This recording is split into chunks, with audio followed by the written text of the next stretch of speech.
Hi everybody, we are live here on Chess.com TV with the Hutch versus Urschel celebrity chess match for charity. We're throwing down right now. The games are going to begin. In fact, we can go ahead and get started as soon as the team is ready. And this is John Urschel versus Mr. Hutch, the video gamer extraordinaire versus somebody who also plays a game for a living. Football, apparently. That's a game. So we're going to see these guys throw down over the next few hours, and the analysis will be similar to the style that you see during the Speed Chess Championship. It's not Magnus Carlsen and Hikaru Nakamura, but we're still going to be covering the games with live commentary and also a second analysis board when we have the time to provide some instruction, and who knows, maybe we'll even get more out of this as far as learning goes than we do when we watch Magnus and Hikaru throw down, as these games are probably a little closer to the rest of our level. So we are ready to rock, and as soon as my team is set, the games will begin, and just like that, it looks like we have started. And if you're just joining Chess.com TV and wondering where's Hutch, Hutch can also be found at his channel, twitch.tv/Hutch, for a more casual, kind of loose style commentary. Hutch might even be having a beer while he's playing, I don't know. But if you're looking for a little more serious commentary over here as we try to break down the games and maybe learn something as we go, that's kind of what I'm going to be doing here, pretending to be a chess educator still. And John Urschel not streaming, but he is playing. And as I switch over here and show everybody exactly what I mean by that, we have the players throwing down. As we said, the players are throwing down right now, and Hutch is streaming live to his channel. Urschel is playing from his library, his bookshelf library, as he normally does. And we're going to keep our eye on the scoreboard. We're going to keep an eye on the camera. I've actually set the time here to run for about 90 minutes while they play the first time control, which is 10 minutes with a 5-second increment.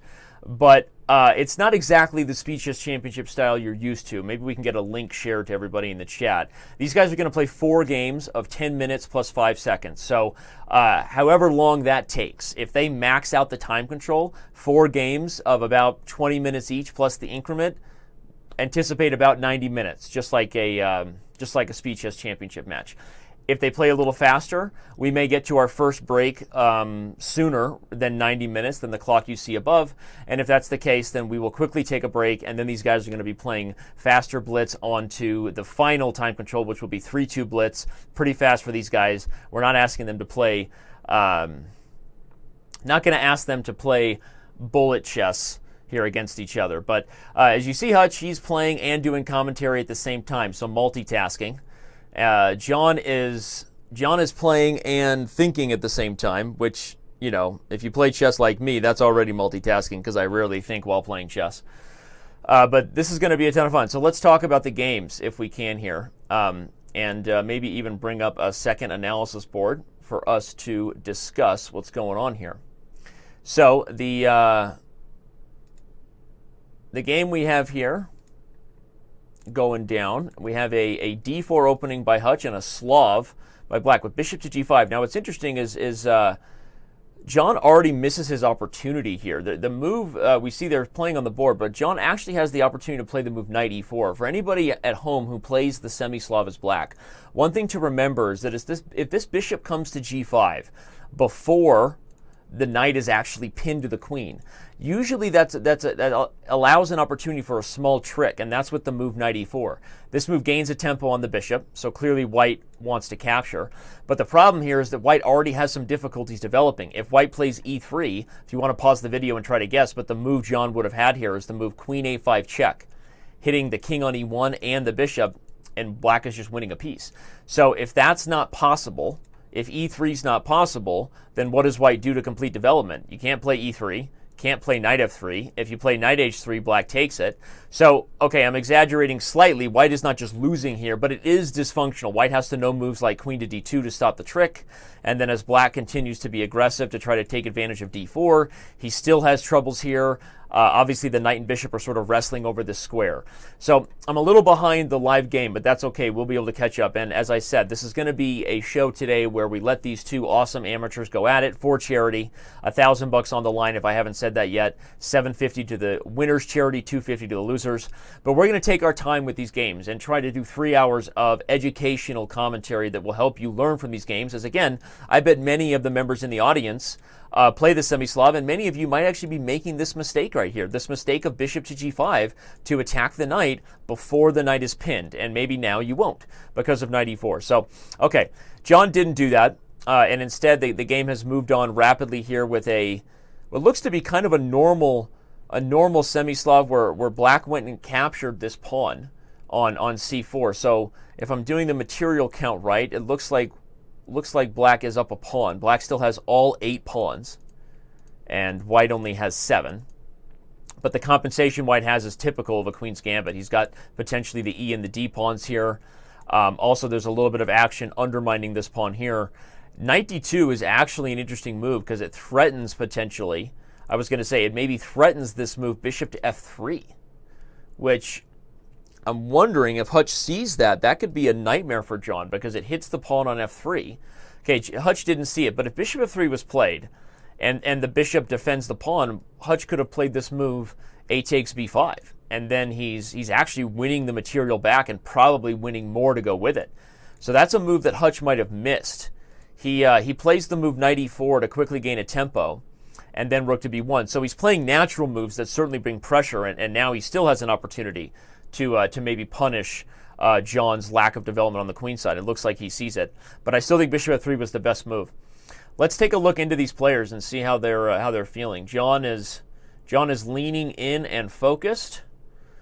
He is currently calculating the fact that he probably doesn't like that he hung this pawn, right? That he hung this pawn on b5. If you're wondering, white can play the move rook takes b5 here, and you didn't hallucinate. The pawn on a6 is pinned, which means that if he takes back, Hutch is going to take on a8. So what's interesting about these two players is on paper, John Urschel, who those who follow Chess.com closely know that John's not a bad chess player. He's been featured as a co-host on my show, The Amateur Hour. He's done some other things, some Vote Chess matches versus the world. So John's a pretty good player. So on paper, I think he's kind of the favorite. But Hutch plays a lot of chess, and maybe it's blitz and rapid most of the time, and maybe it's sometimes seems a little more loosey-goosey with his fun style. But Hutch, I know, loves chess. Hutch takes chess super seriously. He basically gets free lessons from guys like me and John Bartholomew and other guys on the internet. So I know Hutch is trying to get better, and I know he's going to take this match seriously because right now he looks to be winning as white. So this should be some interesting stuff. Again, for those of you who are just joining us, let me remind you real quick what this is. It's no longer starting soon. It's in action, but it is a celebrity chess match for charity with $1,000 on the line. Mr. Hutch versus John Urschel, and that's what you're watching here. So as the games continue, you're going to see me doing analysis, and we're going to check in with these guys. You're going to see Sean doing commentary over at his channel. That's Hutch. If those of you who don't know, that's his first name. I know Hutch is a lot cooler than Sean.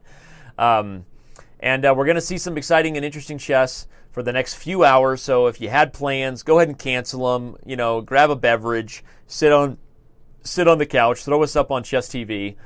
Maybe I'll even get some chat going, and we can check in with the viewers here. But okay, this is going to be a lot of fun. Okay.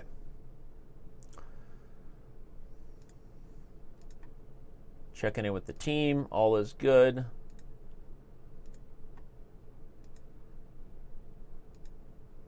Going good. So a staff member of ours asked me to try to explain the move rook to a7 after rook takes b5. Well, I think part of the reason why you play that is because he just can't take here. If he takes on b5, white's going to capture the rook on a8, and rook a7 is played. I guess it doesn't really threaten to take, but maybe he didn't see another move to develop the bishop on b7, because the other problem is, yes, I can't take, but how do I ever defend the rook? Well, I can't move the bishop because then he takes it. So black is kind of in a rock and a hard place. I think John played rook a7 with the idea of getting this bishop developed, as you see. Now he's going to lose the c4 pawn. Probably Hutch should, I was going to say Hutch maybe should be a little patient here and try to just patiently go after this pawn. But he doesn't. He takes it right away, still exposing the fact, reminding John that the pawn is pinned to the rook right now, which is it's interesting. And right now, the truth is, of the two players, Sean has played the better chess right now. If we pop over to the analysis board again and talk about what's going on, just want to show everybody again, the reason this can't be taken is because the rook would take a7, and now black would probably be losing even more material with those bishops coming under a skewer. So what's John going to do here? Is there a way to take advantage of these pieces looking like they're under fire even though they're not? Maybe he plays a move as simple as rook to a8 and guards the rook on a7, which would make this threat of taking on b4 possible. That could be a move that we see. Okay, John plays the move bishop to d5, which is a good move optically. It puts the bishop on a central square, also puts pressure here. My issue with this move is that I wonder if the bishop is going to be kind of a target there. Like if white retreats the knight, how do you stop me from just kicking the bishop? Unless you can take and actually take here. Which, okay, it looks crazy, but maybe Hutch could just gobble up everybody because at the end of the line, he is guarding the d1 square.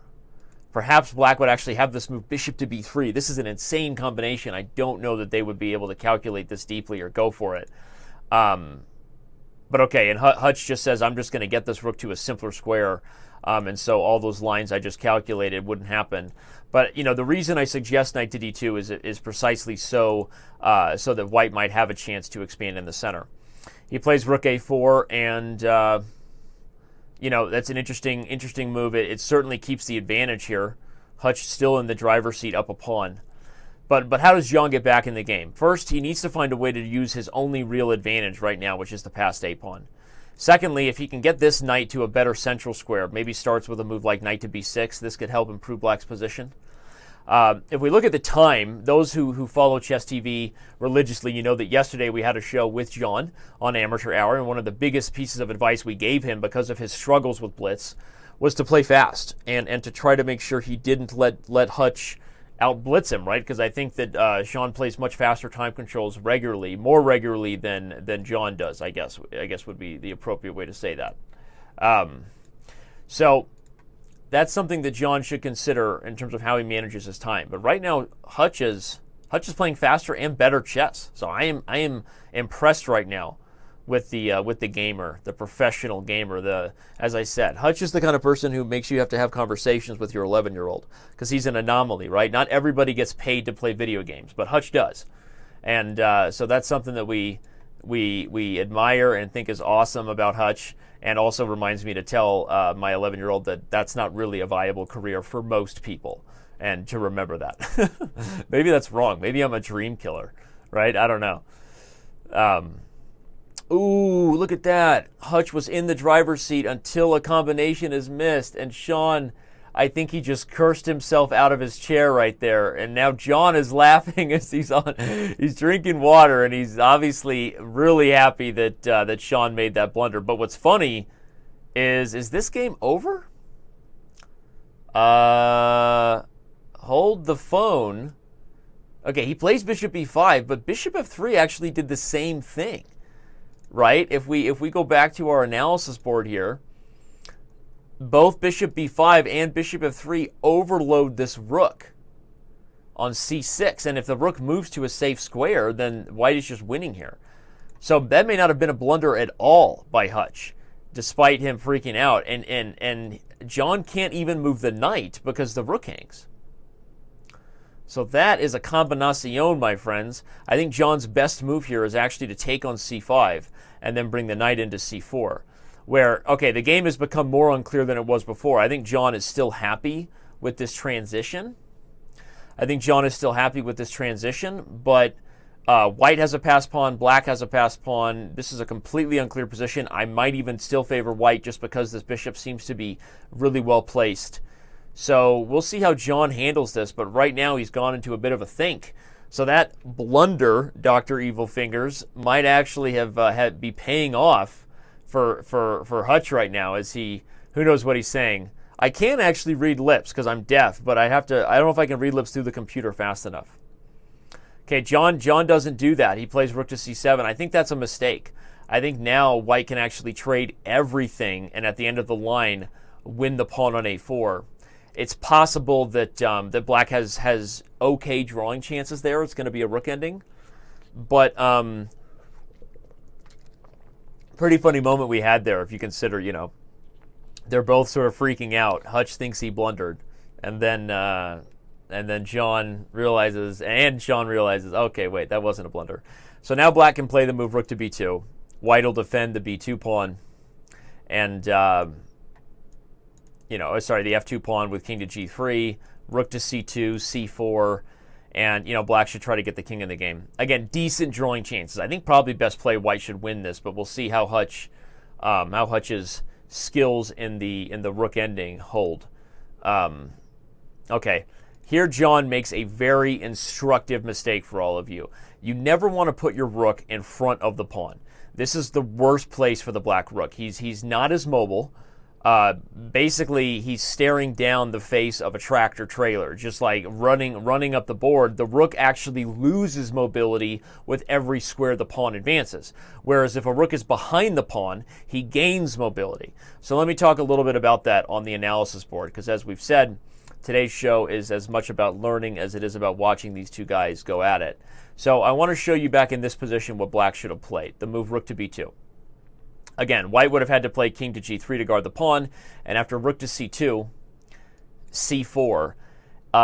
We still have the live position here, as you can see directly to my right. You can see the live position, so don't worry about that.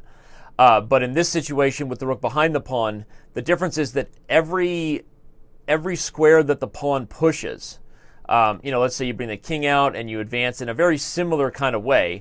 Every square the pawn pushes gives this rook more squares rather than less.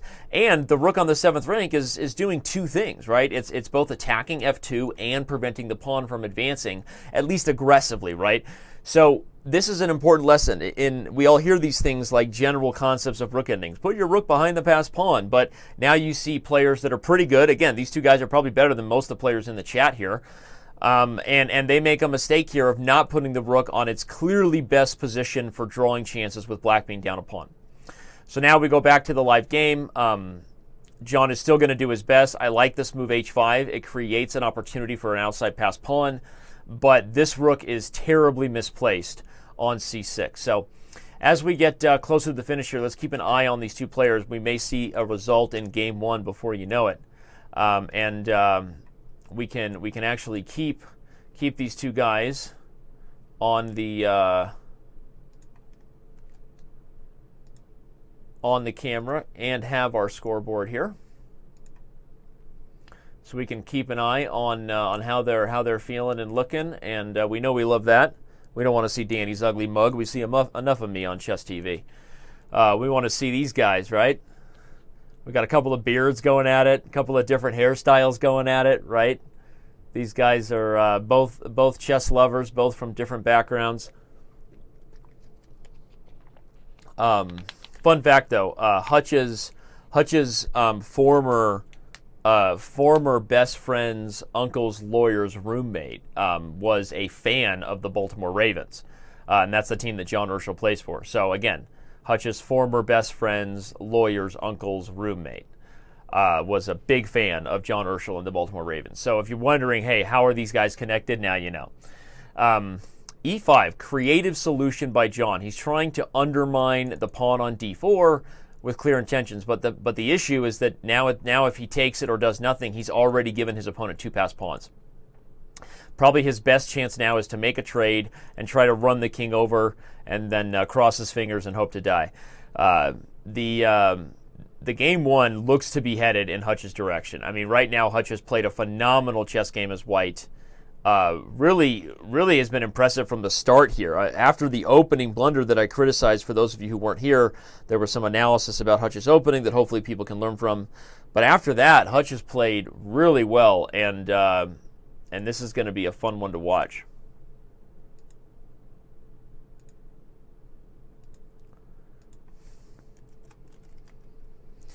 Checking on my team here.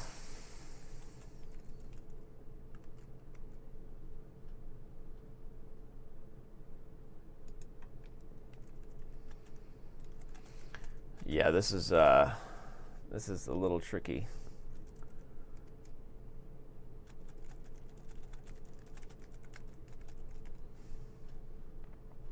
John is trying his best here, holding on for dear life. The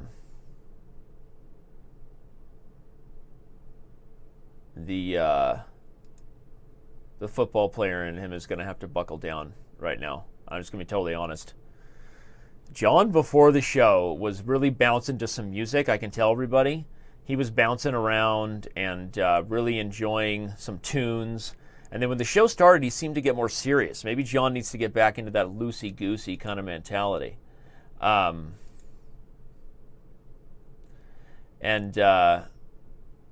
yeah, according to our staff member who worships the engine, he says that White has a mate in 48. Thanks, Pete. Really appreciate that completely inhuman evaluation of the position. Hashtag sarcasm.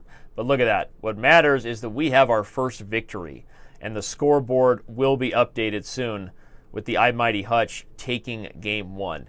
An upset, and we have a match, ladies and gentlemen.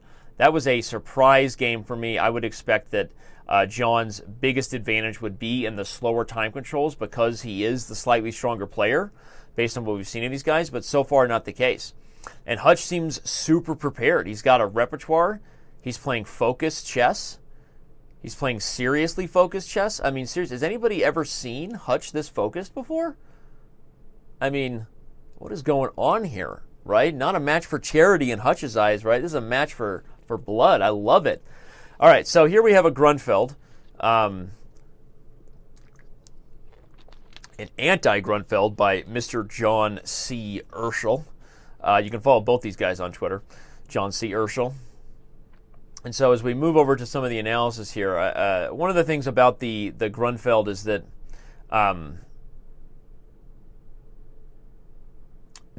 so with the anti-Grunfeld here, White is fianchettoed. So rather than playing the more standard e4 and inviting, in a normal Grunfeld, what you get is a position like this. You get this, and then knight c3, and then d5, and takes, and then e4, and takes here.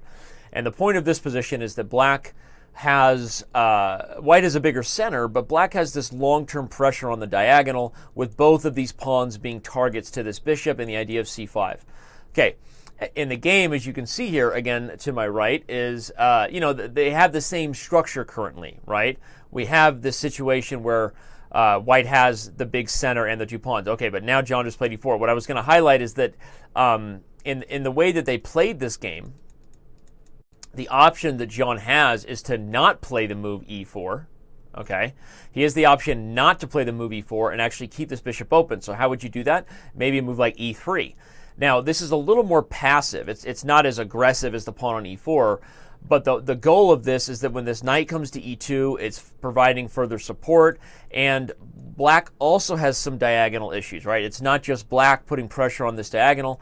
White has this bishop on g2, putting pressure on these squares, and with an open diagonal in the center, it's a little bit more difficult for Black to just accelerate development on the queen side. So this is a very solid center, and it's kind of an anti-Grunfeld variation. I don't know what it's particularly called, but I'm just going to call it anti-Grunfeld because it's not the main line. So John didn't do that. When he plays e4, he's essentially going for a traditional Grunfeld where Black is going to go for c5, at least I think Hutch should, and try to undermine the center. But White has also closed the bishop and doesn't support it. So I actually don't agree with playing e4 this early by John. But it doesn't look like Hutch is taking advantage of that. He's playing the move, he castled, which is fine, but then rook e8, and now he's going for e5. This is a little bit counterintuitive to what you want to play in this position. What Hutch should be looking to do here is actually play the move c5. Open up the diagonal and try to undermine this c3 pawn. The center is big as long as it can stay together. But if White can't keep defending it, if White goes here and then Black goes here, and Black is going to continue to bring pieces against this center and try to undermine, open things up here for the diagonal of the bishop here. That's going to be the idea. I'm a little surprised that Hutch isn't going for that, given that he seemed to know what he was doing in the early stages of this opening of the Grunfeld. Rook e8 and knight c6 are not horrible moves, but e5 is always going to be met by d5, and without the move c5 coming for Black, White's big center is a lot easier to hold. I mean, just look at the position, right? White has, White's got so many great pawns. White is controlling the center squares here. The knight on c6 is sort of out of play. It's misplaced in front of the c-pawn. You want this knight behind the c-pawn so they both attack the same square. You don't want it in front of the c-pawn. So looking at the time, with John being up on time and having a good position, I think there's a pretty good chance he reverses his fortune so far. Early predictions of game 2. Again, if you're just joining us, quick reminder of what the score is and who we have here. We have the one, the only Mr. Hutch, known from twitch.tv/Hutch. In fact, you can watch his stream right now. We see his green screen. I don't even know what his stream looks like. We have John Urschel, NFL player for offensive lineman for the Baltimore Ravens. This is a celebrity chess match for charity. That's what's going down. And again, if you're just joining us, the score of the match is 1-0 in favor of Hutch. So we have just gotten going. You haven't missed much. Okay, so John is kind of slow playing this now. He plays this move, queen to e2. I guess he's going to put a rook on d1. b6 and bishop b7 are not bad moves for Hutch. Again, we already criticized that c5 is really the way black wants to play this position. But okay, if he can play knight a5, and if Hutch can somehow find a way to maybe get in on the light squares, he can possibly make this structure work. But right now, with the fact that he's thinking here, it makes me feel like he played these moves, rook e8 and knight to c6, kind of just to get developed, if I'm just saying so. I bet if I went back in his stream, he was probably saying, all right, I'm going to get developed. But I don't know that he really had the bigger picture in mind, because now Hutch, and the time he's taking, says he doesn't quite know what he wants his plan to be, right? Look at that little lip shrug there by Hutch, right? We know that lip shrug.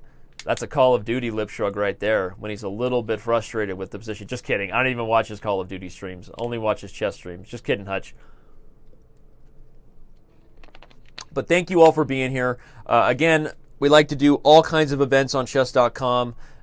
Just find all kinds of ways to involve different communities in the chess world. Here we have video gaming community, the athletic sports world. It's an event for charity, giving back. So hopefully you like these types of events, not your everyday put 2 super GMs on the board and play. Of course, that's what most of us like. But thanks for being here. Thanks for supporting our stream today. Really appreciate it. And this is going to be a long and a fun one. So Hutch plays this move, queen to d7, and then rook to d8. What do we think about this one? What do we think about this one? So he's building up. He's playing all the moves that we would suggest as good against in the Grunfeld. But you know the big problem? The pawn's not on c5. Seriously. What's funny about the point values of pieces in chess is if one pawn is protected by another pawn, it doesn't matter how many pieces you gang up against that pawn, because you can never take it, because you're going to lose material. The only way to undermine a pawn is with another pawn here, at least as far as creating that equal trade opportunity. So short of tactics or other things, just the general evaluation of chess counting, right? When you're counting, evaluating whether you should take something in chess. No matter whether you have more attackers or not, if you can't undermine it, it's no good. I don't really like the way John's played the position after that. I mean, I think one of the things about John's chess, we know he's a very positionally minded guy. He likes to play chess in a way that, patient plans, but he gets a big center, and now he kind of fiddles with it. Plays queen e2. Now the queen goes to c2. I'm not even sure the queen is any better on c2. Don't know what he's doing there. Now brings the knight back to d2, and these guys are playing like a couple of super GMs, playing tickle right now, moving their pieces back and forth. So John is trying to come up with a plan here. Maybe he should put the knight on b3. This would support the d4 pawn and reopen the opportunity of playing maybe c4 and d5. If I'm white here, I'm looking for an opportunity to use my big center, right? So that's what I would be thinking if I was in John's shoes right now. He may also be considering e5 here, opening up this square for the pony on e4, and maybe that opens up access to squares like f6. Okay, he doesn't do that. He plays knight to c4. We will see here, yeah? This move maybe reopens the door of d5. It also takes away the a5 square from the knight, which I actually, I was questioning John's moves more than Hutch. I liked Hutch's approach when he played knight a5. If I was him, I would have continued to try to undermine and control these light squares here and actually maybe get my queen off the d file so I could go back for the Grunfeld plan of c5. Hutch, didn't quite do that. He brought the knight back from c6 and now to e7. So both players not happy with the position of their knight. Obviously remaneuvering right now. kind of fun to be remaneuvering in this way.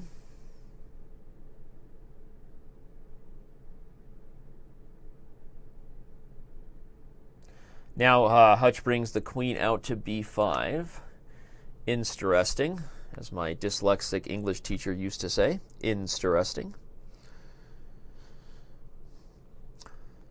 He's sort of baiting John here. I mean, John, okay, again, John is right now playing a little bit too much toward his comfort zone. My criticism is that John is trying to get the endgame because he likes it. But, you know, let's go over to some of the analysis here. And let me ask you, I mean, why is White not just playing c4? Gain a tempo, baby girl, right? I mean, come on. Play d5. Let's make it happen here. Go big or go home. If he grabs the center, suddenly he's taking away this square from the knight, this square from the knight. He's got square control, he's got space. Even a trade doesn't do much, and I really, really like White's potential here. In fact, without the dark square bishop, you better be aware of tactics on this diagonal. A big center is not meant to be looked at. It is meant to be used aggressively to attack and to restrict your opponent's options. c4 and d5 is exactly what White needed to play here, but as I said, and those of you who know that I know John well know that I'm not really providing this criticism unfairly. I know John pretty well, and he loves it, loves the advice. But again, John really likes endgame. So he's like, well, I have a chance to trade queens, and he just takes it. Now, maybe John outplays Hutch in this endgame, and I actually still think White has a small edge with the big center.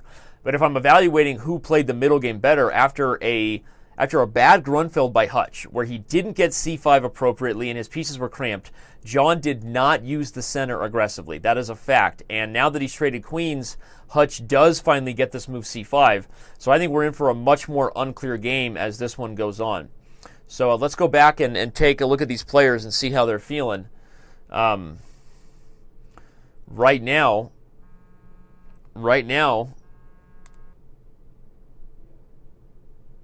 it's looking like both players are really focused. That's what it looks like.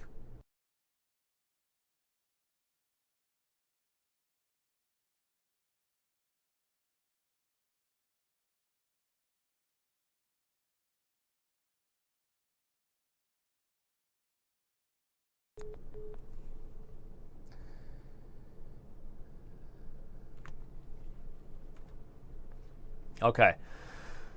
So John does go for d5 now, but the big center being used with the queens off the board is not nearly as dangerous, right? It's first of all, if I calculate, what is John trying to do here?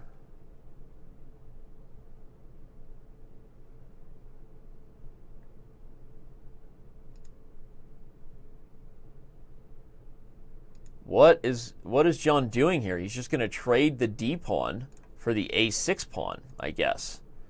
Because if black takes, no matter what, at some point, if we pop over to the analysis board to show you what I'm calculating, everybody, if black takes it, at some point white has to take with the knight first. Even if you take here first, the knight has to take first, which is going to let me trade here and then with the knight. So black is not going to lose a piece here in this line. So I'm thinking John has some idea to trade for the a6 pawn, but then maybe the b3 pawn. I don't understand John's approach, but Hutch seems to have sort of maybe not taken the bait, but Hutch sort of believed him and didn't want to lose this a6 pawn and played the move a5. But I'll be honest, looking at this position, I don't understand why Hutch is evaluating the a pawn as stronger than the d pawn, right? I mean, I think that unless we have to calculate this and you decide you can't take here because of some other tactical reason, eliminating this passer on d5 seems to be well worth the trade of the a6 pawn, just,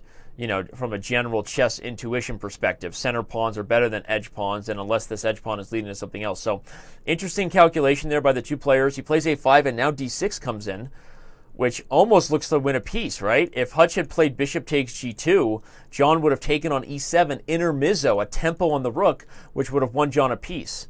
So for those of you who didn't follow John's line of thinking, d6 was a tactic where he was hoping Hutch would take on g2, and then John would win a piece. But Hutch wasn't going to be fooled. Instead, after d6, he played the move, knight to c6, but now he's stuck he's stuck dealing with that pawn. So I think we're back to an evaluation of John Urschel being a little bit in the driver's seat here. A move that's just sort of screaming to be played is the move knight to c4, which attacks the b6 pawn. Okay, and John goes for it right on cue. So, with a little bit of misplayed tactics there from both sides, I think we have some instructive lessons that we'll take a quick peek at as this game comes closer to an obvious result. But I guess maybe I'll do it now. So the real quick lesson is after this anti-Grunfeld not played in the best fashion by John, okay, first of all, not playing e3, Hutch doesn't take full advantage of it by playing the normal Grunfeld move of c5. With a blockage of his own space on the queen side, Hutch should have been much worse in this middle game. John unfortunately fiddled around and just wasn't confident enough to play moves like c4 and d5. He forced the endgame. He likes the endgame. A combination designed to trade the center pawn for the wing pawn.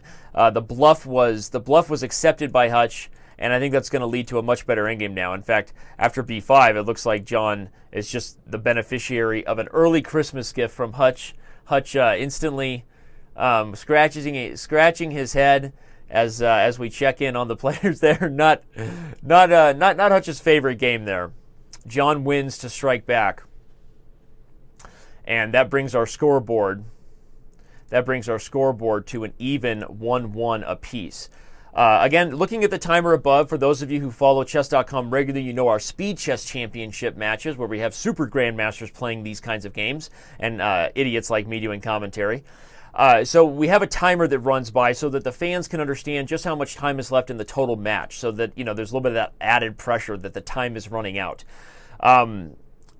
In this match, the format agreed to by the players was 10 minutes with 5-second increments with 4 games total. So I think if they use the max time, it's going to be about an hour, but forget about that clock for now. It will matter more in the next portion when we do an hour of 5-minute chess and then a final half an hour of even faster blitz chess. So that clock above us will matter. And it will help us stay on the edge of our seat if this match is a close one, as the players are not only trying to beat each other, but beat the clock. But right now, it's just there to kind of guide you through how much time is going. And again, for those of you just joining us, this is a celebrity chess match for charity with $1,000 for charity on the line between these two guys, and we're having a ton of fun. So okay, we have a score. We have a score of 1-1. We have our next game starting, and what do we have here? Another sort of unorthodox Queen's Gambit. Let's head over to the Batcave, Danny, and do some analysis, right? So what happened here? We have d4, d5, c4, knight c3. Okay, so we have a Slav.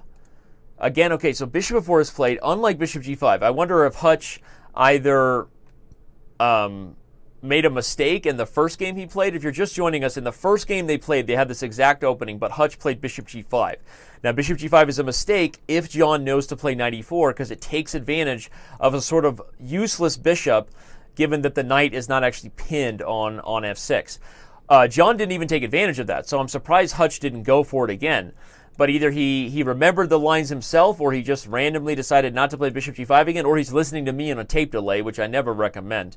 But he plays bishop f4 now, which is a more reasonable move. John aggressively takes the pawn anyway. Knight e4 is obviously not nearly as useful now, because if it doesn't attack the bishop on g5, white can just trade and play e3. So for those of you wondering why knight e4 doesn't work now because it's not pinned, it's just not as useful, if that helps. So instead, he takes on c4 and a4, a very common move by Hutch. He knows what he's doing. Bishop to g3, okay. So we have a very typical Queen's Gambit balance, right? Black has taken this pawn, and he's not ashamed to do it, right? A pawn is a pawn, and John likes it. But in compensation, he's given Hutch a big center. And we saw Hutch not only use the center well, but actually attack on the queen side well in the first game. So we have a similar imbalance, a similar structure, despite the fact that it's a different move order in this game, as we saw these two guys play in the previous game, the first game where Hutch was white. So we're going to stay focused on that and watch these guys play. John is twisting some fro curls that he doesn't have. I don't know if someone wants to give John the clue that he doesn't have long hair anymore. Pretty sure John had a sweet fro going at one point in high school or something. We'll get John to give us some pictures. I bet he was letting his soul glow there for a while there. He just, if I had that kind of hair, I would never cut my hair. I'd have a massive afro. I mean, you guys already know that. I mean, look at me, right? I'm like a Jimmy Neutron wannabe as it is, right? I mean, I'm trying to get as much height here as I can, right? I mean, you know, when you're just shy of 6 feet, this little hair puts me over 6 feet, okay? I'm about 5'11", 5'11 and a half. I'm 5'11 without shoes, 5'11 and a half with shoes, I think. Yeah, I wear half-inch shoes. Is that weird to you? Get over it. God, let's go back to watching the players. All right. Anyway, all right, so queen to b1. Hutch knows what he's doing. Look at this. Look at that. Queen to b1. You know it's a double attack, kids, because in some positions that queen will come to the e4 square. And from the e4 square, here's the a8 rook, yeah? Yeah, Gunsa, and then we launch this attack, yeah? I don't like queen to d5 by John. I think Hutch should play e4 like it owes him money. He doesn't. He needs to go attack this queen like she stole from him. And I don't understand why he doesn't. He's playing solid here. Doesn't want to go get that lady yet, but I think that in general, John's attitude or his approach to the Slav, hey, I'm going to go grab the pawn and hold on to it, while it admirable, right? We want to take material when we can. You got to know the theory in the Slav. It's not. I would equate some of these semi-Slav lines to like playing a dragon as black against e4. Some of them get so sharp that you can't just play on the principle of the position. You have to know the lines, because there's a lot of tactics where, you know, the strategical nature of it is one thing, but you can make blunders. And so, you know, when you accept this pawn on c4 and commit developing, you avoid developing moves in exchange for pawn moves, and then your queen is over here, you know, you can potentially get yourself in a little bit of trouble if you're making a bunch of aggressive moves to hold onto a pawn and not developing. But Hutch is also just totally focused on the queen side. Now if black plays a5, I like John again. Black should play a5 and he should go attack the queen like she stole from him. You know, I still think that the best move for Hutch was definitely e4. Ask the lady where she intends to go. In fact, I'll get real specific with it and pop over to the analysis board and show y'all's what I'm thinking here. And that is that if he had played a move like e4 here, I wonder if I can play e5 even. And you move here, and then I'm like, boom town, hashtag checkmate threat on h7. And if you guard it, this is a lady, and she has no squares. She has no squares to move to, yeah? And so I win this lady, and I win the game. So this is a good lesson for Hutch. Hopefully he watches this show later. Not for the German accent, hashtag you're welcome, but for the lesson that, you know, with the queen on d5, she's really out of her league there. And if you have the opportunity to expand in the center, this is something that would have been super dangerous. Would John have seen it and brought the queen over to h5? Well, that opens the chance for discoveries. That's probably the best move, but it's kind of dangerous. So anyway, that would have been what I would have played rather than focused on the queen side. But Hutch played this idea in the game before, so he, you know, Hutch is trying to rinse and repeat. I guess it was successful once. If it ain't broke, don't fix it. So he's continuing to go for the queen side. He wants this pin idea, but it doesn't work here. And again, the more I look at the position, now John is finally unwinding. Hutch is going to get bishop f3. Okay, he does it. But after queen to d7, I think Hutch's best opportunities to punish John are actually out the window now. And there you go. John indeed plays the move, queen to d7. And so I look at this position and wonder, if Hutch's best opportunities to take advantage of the pawn. Oh, wait, there's a tactic I'm seeing now that I didn't even see before. I didn't even see this tactic before. But does Hutch have knight takes c4? He doesn't play it. Pretty sure Hutch already had the move knight takes c4. Again, similar tactics Hutch has, taking advantage of the pin pawn. So if these guys watch this show later, I know they're not listening to the commentary now, one, because it's against the rules, two, because they don't really want to do that because I'm on a small delay, right? So hearing any of my advice, just so you guys know, would not be cheating because it's on a delay. So if anything, it'd be irritating. Okay, Hutch goes for the tactic, so he does see the fact that the pawn is pinned. These guys are going to learn some lessons about this semi-Slav. I think John can learn some lessons of being slightly over-aggressive with his valuing his pawn advances over the development. Hutch missed some opportunities in the center that we were just highlighting a few moments ago. And in the end, I think these tactics where the pawns are exposed for being pinned are something John can learn from. And Hutch is playing creative chess. Look at that. He takes on c4. We got to go back to the analysis to show everybody the tactics in case they didn't follow him. Look at what Hutch just did there. He took on c4. Okay, I might have actually taken on c4 first, for the record, before even opening this bishop, because now the knight has threats of knight b6, knight here, and if you take, look at these doubled pawns. I mean, this is ugly town. So this would have been what I would have done. But Hutch achieves a similar goal by taking and taking here because he calculated well. Black is unable to remove the pinned piece because white has an intermezzo. That's a Zwischenzug if you speak German, yeah, Deutschland. So 95 is a Zwischenzug and it forks the queen and the bishop. So that would have been maybe even better to not take and even allow the opening of John's bishop, but Hutch calculated well enough to justify it anyway. And as we see the game rolling on, it looks like Hutch is... Wait, something was misplayed there. What happened? So takes on f3, queen c7 takes, and then, oh, John strikes back with knight d5, which I did not see coming. So now I'm even more confident that Hutch, though he saw the right tactic, did not play it the right way, right? He really should have taken here first. Really should have taken on c4 first. And it's a totally different game if you're winning this bishop, crushing over the queen side, and black does not get the tactic of winning this pawn on c3 by force. Here, white could just take it and still have the dominant rooks. So John is resourcefully bouncing back even after missing this tactic on c4 because he finds his own fork by bringing this knight to d5. He overwhelms the queen's duties. We said, no kidding. He takes on c3, and now he's up a pawn.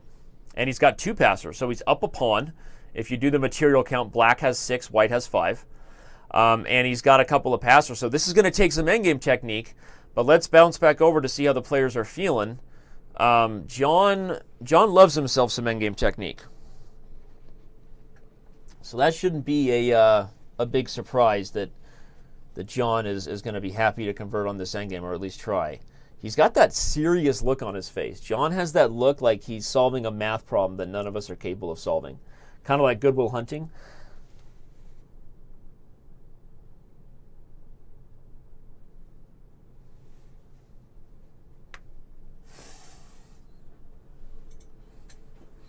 This is interesting. Oh, now John's shaking his head. He just blundered the b5 pawn, and I think he cursed under his lips, if you can read lips, but I'm not going to repeat what he said.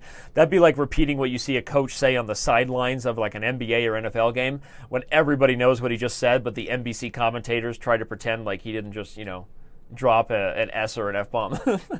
Anyway, John not happy with this move a5, as he shouldn't be. a5 just gave up the b5 pawn. Johnny boy.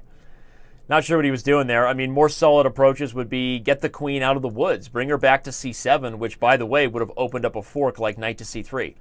So John got a little bit too aggressive there. But wait, Hutch didn't take advantage of it. Hutch is sort of buying John's bluff here, or maybe he misses a skewer. If we go to some analysis, if we pop back over to the analysis, I bet I can guess what Hutch was hallucinating about. I think in this position, Hutch thought that if he took, that he would have back rank issues, right? If rook to b8, though, I think he forgets that he can take here. And now who's got back rank problems, right? Jay-Z had 99 of them. But you know what wasn't one of them? That's right, a girl, which has nothing to do with the reference I'm making about the back rank. I bet a back rank problem was one of Jay-Z's 99 problems, if I had to guess. Not sure if Jay-Z's a chess player, but, I'm just going on a limb here. So Hutch misses a very clear opportunity to get back in the game, and you didn't have to ask John twice. I mean, after a5 and Hutch played h3, John instantly plays b4 as if Hutch gets to take the move back. You ever notice how we do that emotionally in games?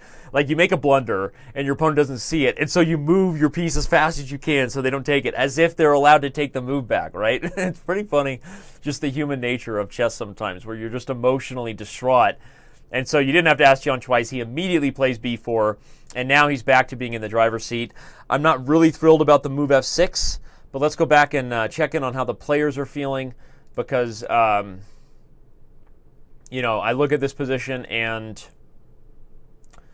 okay, they're both pretty focused. I think Hutch knows he's worse, but he has decent chances. Urschel is just zoned in.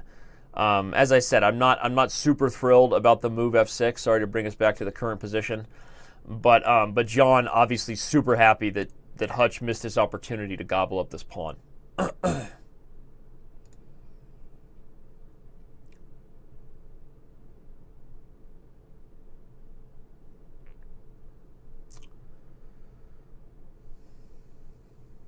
Okay.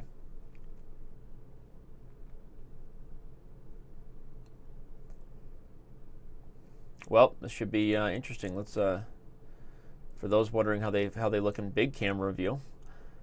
John's biting his nails. See, NFL players get nervous too. This is fun. B3 is played by John. He wants to expand. Wants to expand and go get a new lady. It makes sense. That's usually what you want to do. Thanks to the chat for being here. Twitch chat, Chess.com TV chat. I do have you guys open, but in the background, just because I am full producer today. I am producing the show, hosting the show, flying solo on the commentary, and just got a lot going on here. Hard for me to keep up with the chat, but if my staff members do want to keep me posted on some comments, I will try to respond to your usernames on Chess TV or Twitch chat. But thanks for being here. Trying to keep up my level of enthusiasm. It doesn't need to be the best game ever for me to have enthusiasm. For a comment there from Twitch gave me some props for staying excited despite the blunders. Blunders are fun, right? Everyone loves a train wreck. Plus, it's instructive. And honestly, what I like even more than commentating on top player games like Nakamura and Carlsen is teaching. I love providing instruction and helping other people get better. It's like the one thing I'm really passionate about. I have no idea why. Probably because they say those who can't do teach, right? No, I'm kidding. So anyway, no, this is fun. And yeah, you know what? These guys aren't going to play perfect chess. We know it. Hutch is hardly even going to stay in his seat. We know that. But this is a lot of fun. Just want to thank all the fans for being here in both chat rooms. How's he going to deal with B2? Okay, he plays Rook A2.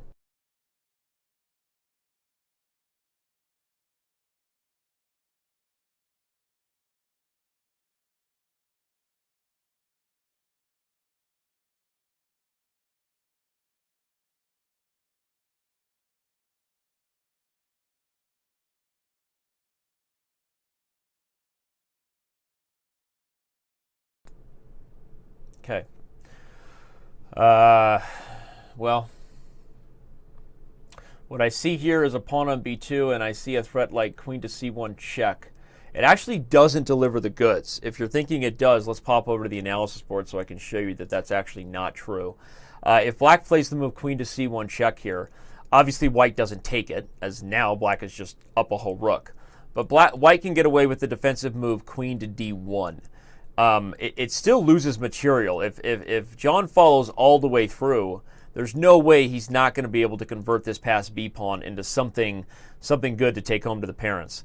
But he's calculating right now. He doesn't see it, or he is looking for too much, because maybe he's calculated queen to c1. Yeah, he doesn't go for the concrete win. Maybe he calculated queen to c1, saw queen to d1, and thought, okay, I'm not winning on the spot. But it's the wrong calculation, because you got to follow through and always try to visualize the position at the end of your lines as if it's right in front of you. That sounds obvious, but let me clarify what I mean by that.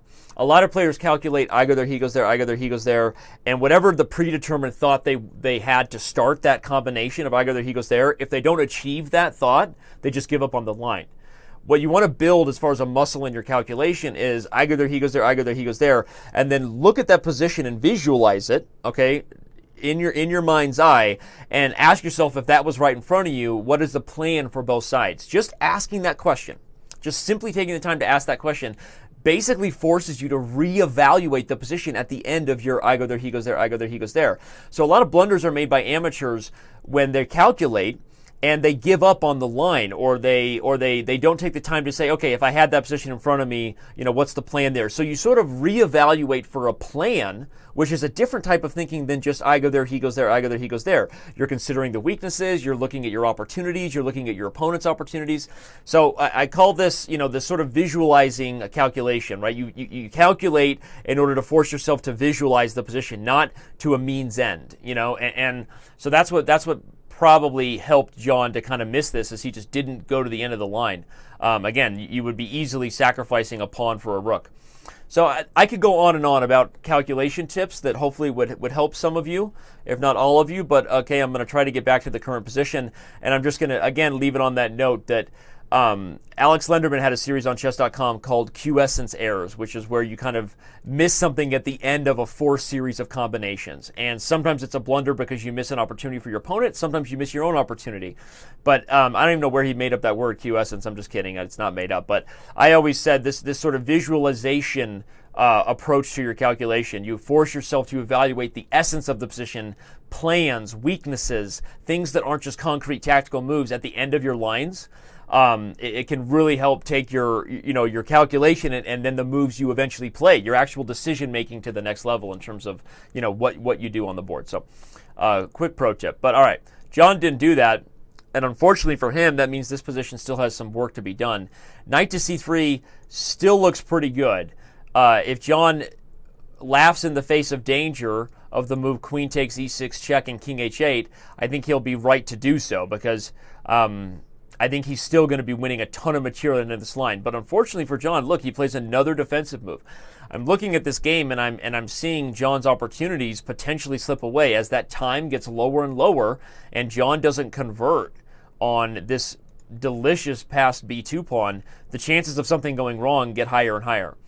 And that's something I was really trying to stress with John yesterday in terms of his time management, was that he did have a little bit too much of a perfectionist attitude. It's probably the mathematician in him, right? He wants it to be perfect from start to finish, but unfortunately, you have to remember, chess is a game. It's not a science. You can't solve the algorithm from start to finish. Okay, even if there is a solution that the engines know, there's also other things to take into the consideration, like, you're a human being, and like you might be under time pressure. So at a certain point, to convert on advantages, not everything is perfect. You have to calculate a win, and if it's a win, go for it, whether it's the best win or not. If a grandmaster sees a win, a grandmaster plays a win. So he's trying to be disciplined, and he's still winning, don't get me wrong. But already, just to point out, if the move rook takes b2 is played here, what does John do? Now your queen is actually hanging. If you take with the rook, I'm going to take with check and then win your queen. So wait a second. Did John just blow the win after rook to b6? He honestly might have. His lack of execution, his lack of aggressive execution could cost him this game. Because, again, in this position, he had the opportunity for knight to c3. Here, if you play this rook takes b2, it doesn't work, by the way, because you take here first and the queen doesn't hang because the rook's gone. So just so you know, I didn't miss that. And again, queen takes e6 is just a check.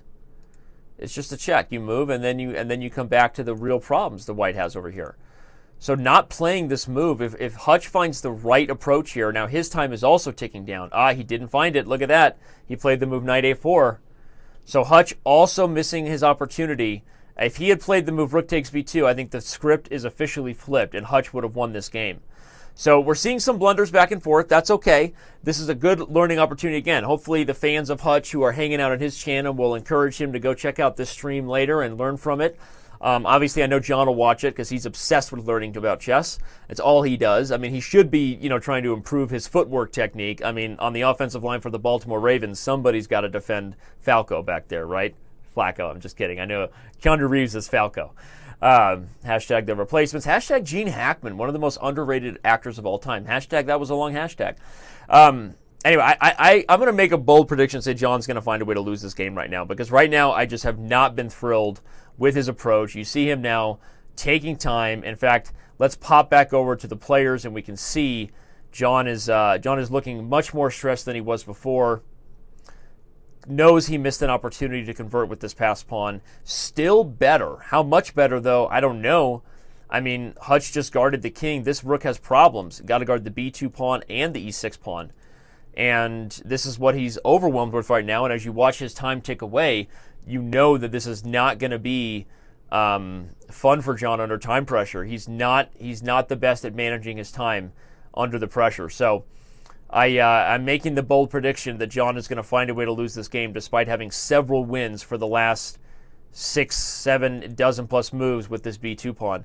Good lesson to everybody. My advice on the Q essence calculation, you have to evaluate at the end of your lines. You can't start a combination with expectations, okay, and if it doesn't work, you just give up on the line. You don't know what your expectations are. Your expectations should be to win the chess game. You shouldn't be married to the way you need to win the chess game.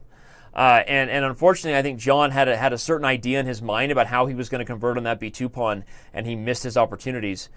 If Hutch just takes on c3 now, he's headed into a rook ending where he's actually just better. Okay, queen to c2 also works. But we're going to be heading into an endgame here where white is actually better, because this passed a pawn is not worth very much if it's completely blockaded by a rook on a4. White can kind of gang up on it and then slowly improve the pieces. And I think white is probably the only person with winning chances. Combine that with the fact that I am just not happy with John Urschel's time management. This has been the best game we've had so far. This has been a lot of fun, right? It's been back and forth. And some mistakes notwithstanding by both players, we learned a lot about that critical moment there with the b2 pawn where black didn't convert. Wow. Well, okay. And it looks like my prediction of about 90 minutes for 4 game and 10s was correct, because if this one takes another few minutes and we get another one, we could be seeing that 30-minute clock run out right as they finish their final 10-minute game. Okay, rook b5. That's a good lesson. Oh, Hutch thought he missed something, but he didn't. That was hilarious. But that is a good lesson there for everybody. Hutch probably should have played the move rook a4, just for everyone at home. Stick your rook in front of the pawn and don't let it get any farther, and then gang up on it this way. This was probably a more accurate approach for white. Again, my general advice is always get your rook behind the passed pawn if you can. If you remember from the first game we reviewed where John lost as black. But here, of course, white can't do that. So when all else fails and you're unable to get the rook behind the pawn, you want to stop this pawn as early as possible. So a move like rook a4 definitely would have been the better approach for white there.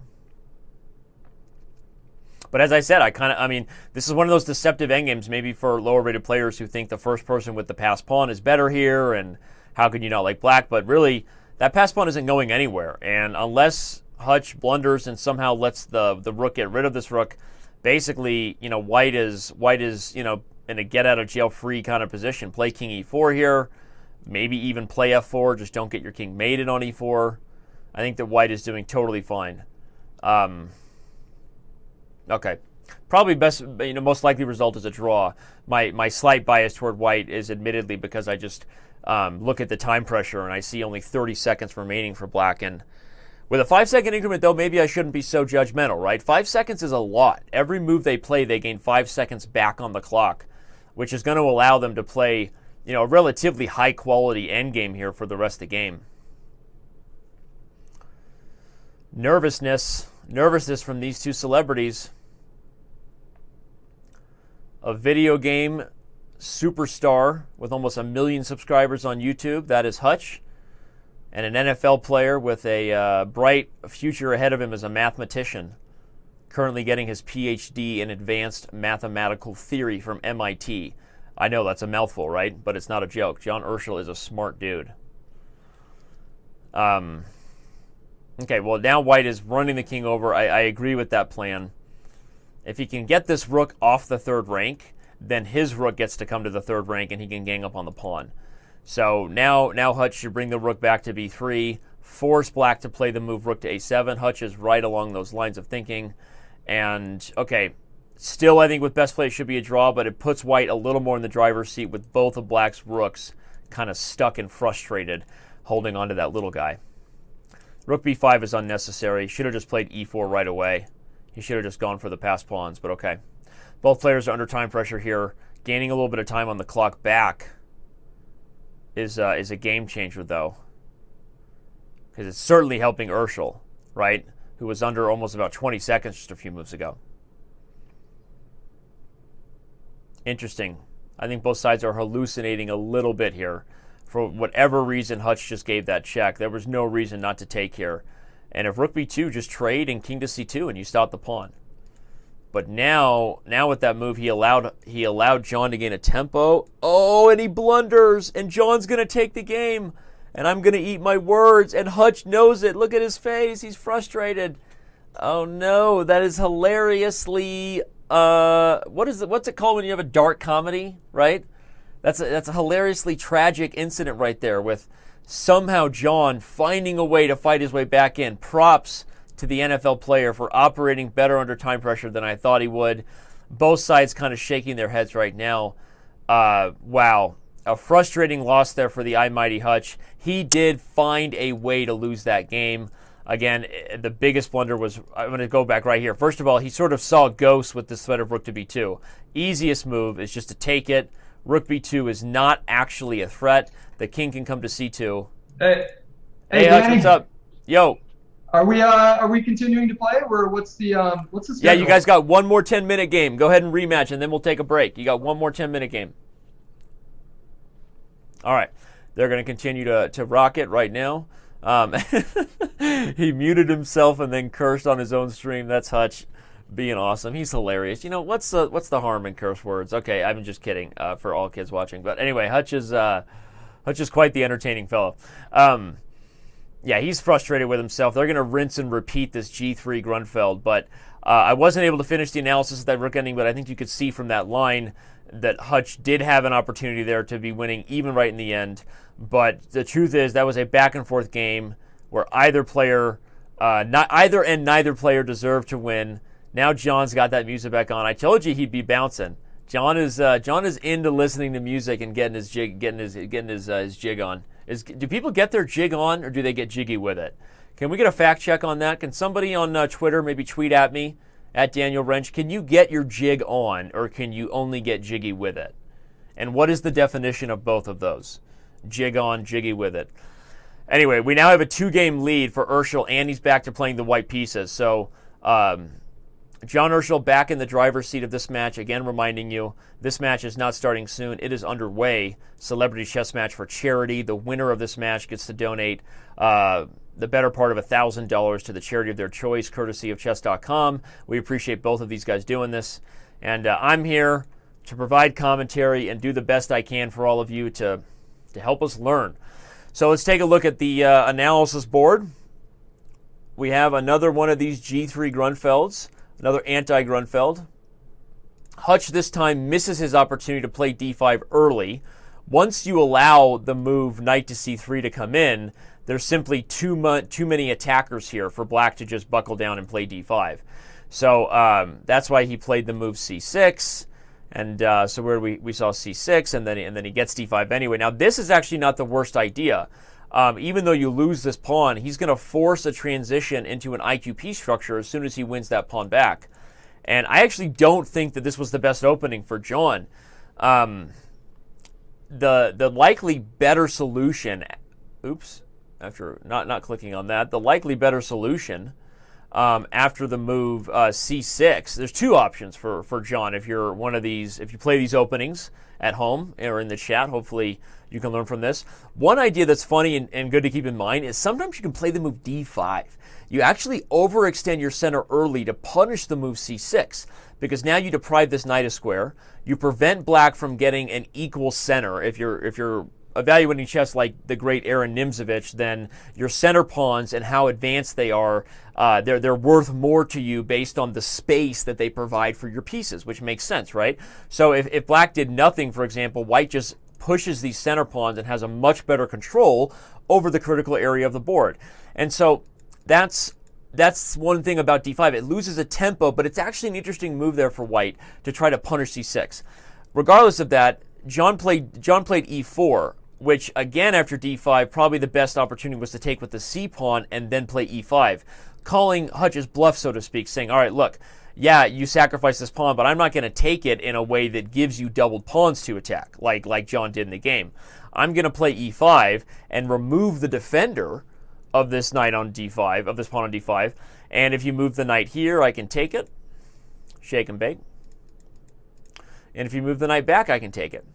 Now, I actually think that this position isn't so simple. I think black has a little bit of compensation, so I don't think that this opportunity to play e5 is as good as the first thing I mentioned with this move d5. I would probably prefer that position for white because I loves me a good space advantage. Aaron Nimzovich would be proud. But I think, regardless of that, at the very least, e5 was better than what he did. As soon as John took here, I start to like black's position in this opening. I love the move knight a6 by Hutch. Whether the knight went to b4 or c7, I love this idea of regaining the pawn, because what happened in the game, as you see, is as the smoke cleared and black regained his pawn, white is positionally worse. This isolated d pawn has no protection from his brother pawns.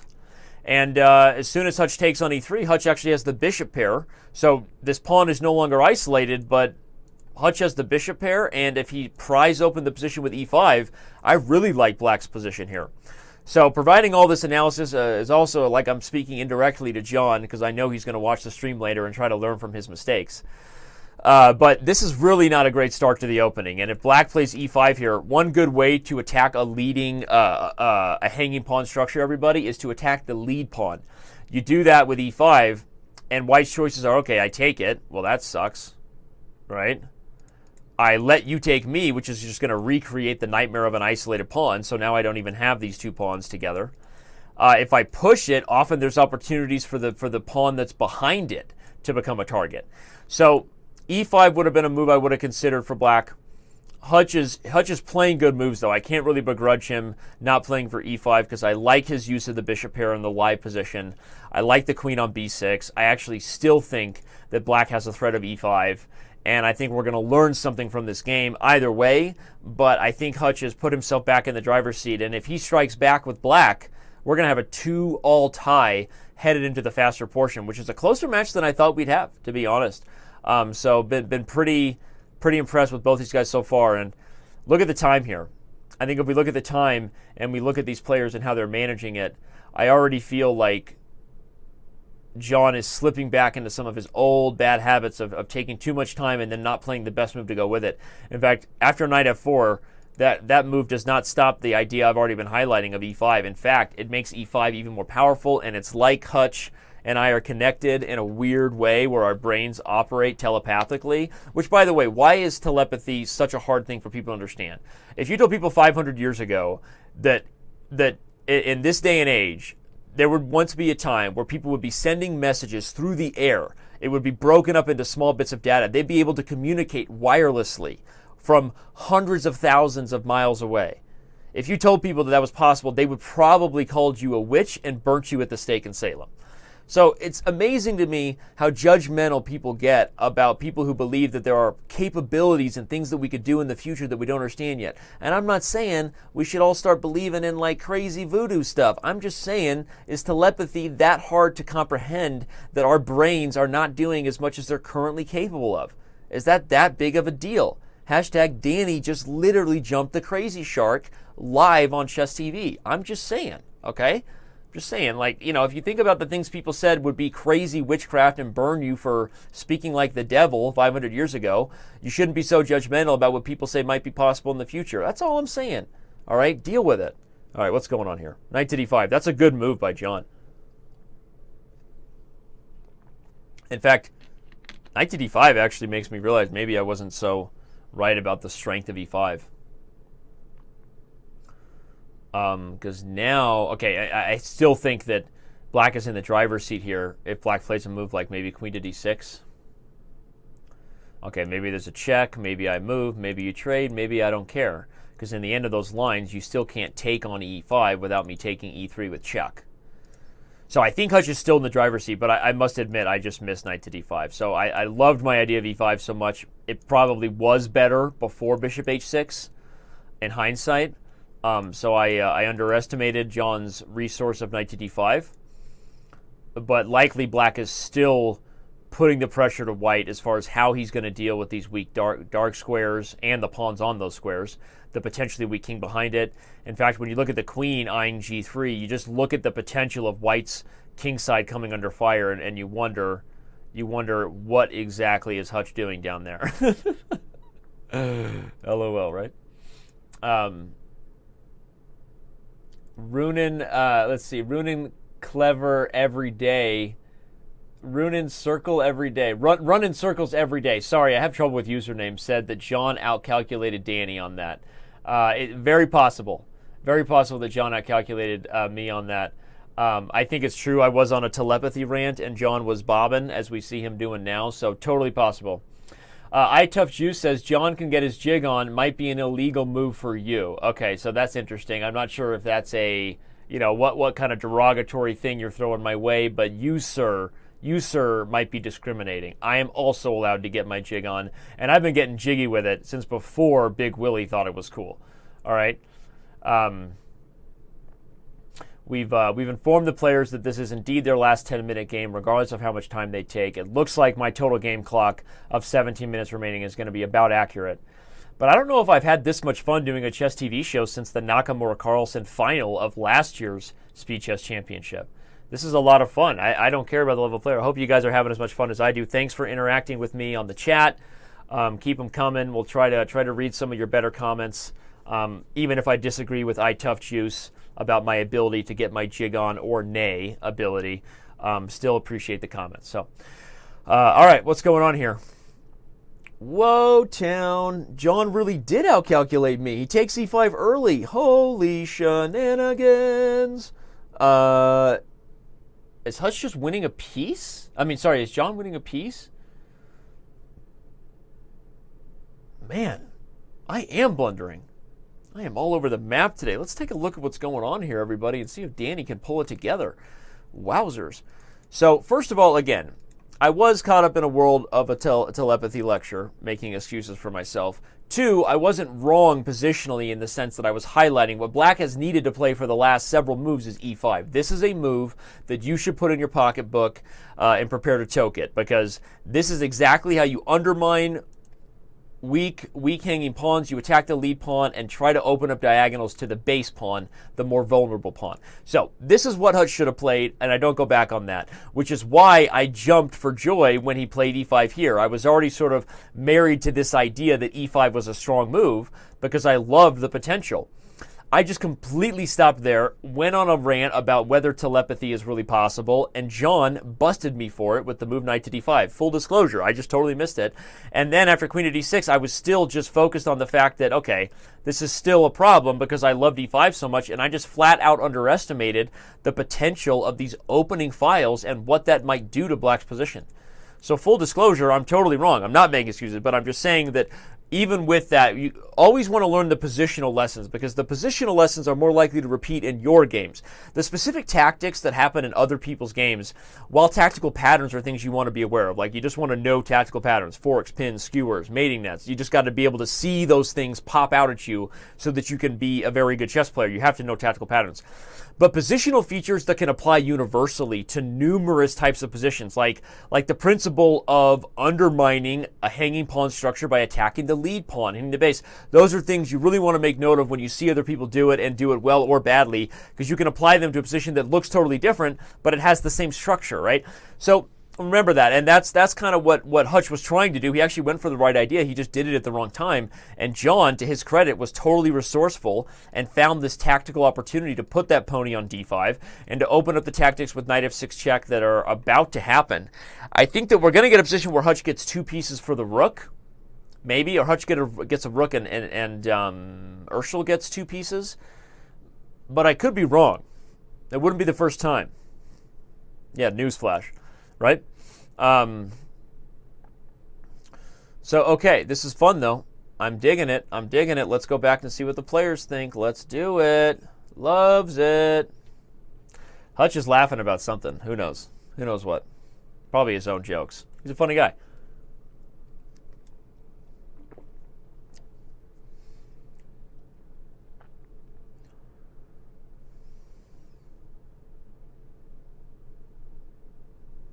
Gonna be fun. King h2. Why did John buy his bluff? Why didn't he just play knight f6 check? What was going on here? Knight f6 check. King moves. Knight takes. He was worried about this check. And then maybe even actually something like this. Maybe he was worried that Hutch would try to win back his knight this way. I'm not sure. And we're going to stay with the live position because we're already seeing a couple moves, king h2 and rook d8. But I feel like John may have missed an opportunity to convert concretely there, as he did in the last game. So John has gotten some advantages and maybe been a little bit wary about going for the concrete tactics he needs to. John likes himself a good slow jam, like Jamie Foxx, slow jams, right?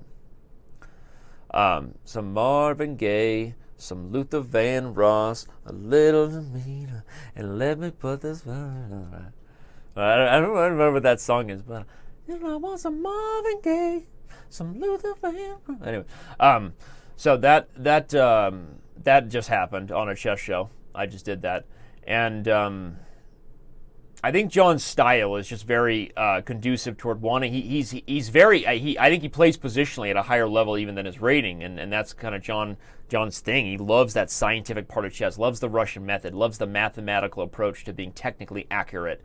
But the problem is sometimes, calculation is being technically accurate too, but that preconceived kind of comfort zone prevents him from maybe risking it where he should and pushing himself to calculate more accurately than he's capable of. And I honestly blame that as to why he almost didn't win that last game.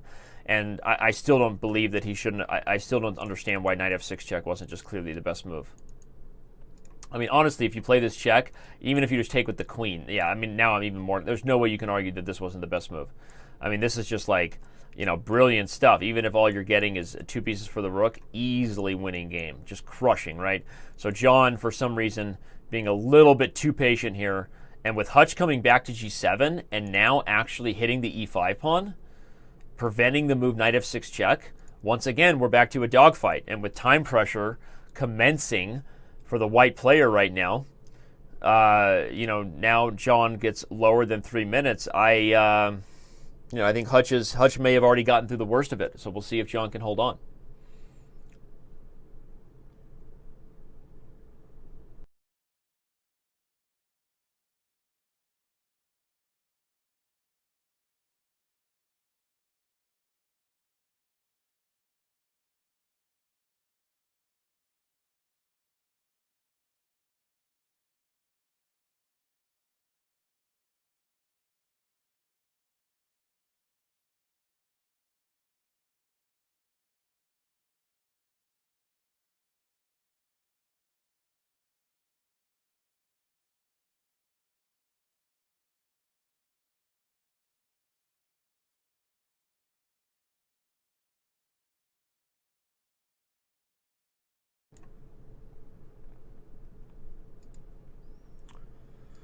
Interesting stuff.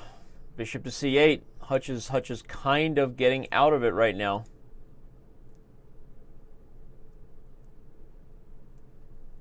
He plays bishop to c8.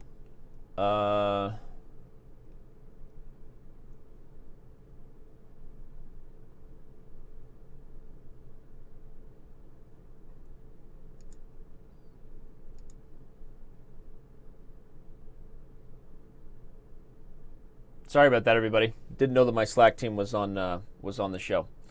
Communicating with my team. Looking for a better template. I'm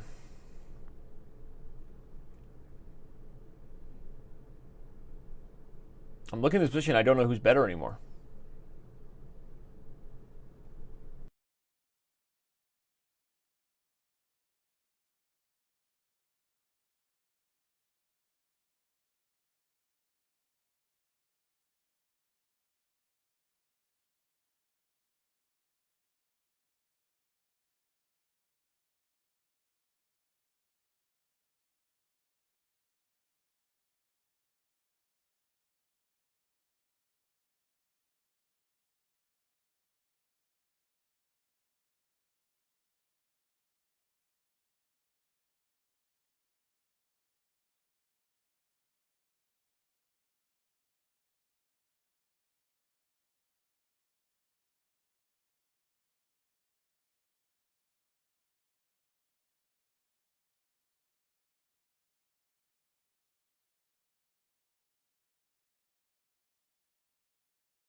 Somehow when the smoke cleared out of that, John is still up a pawn. Interesting.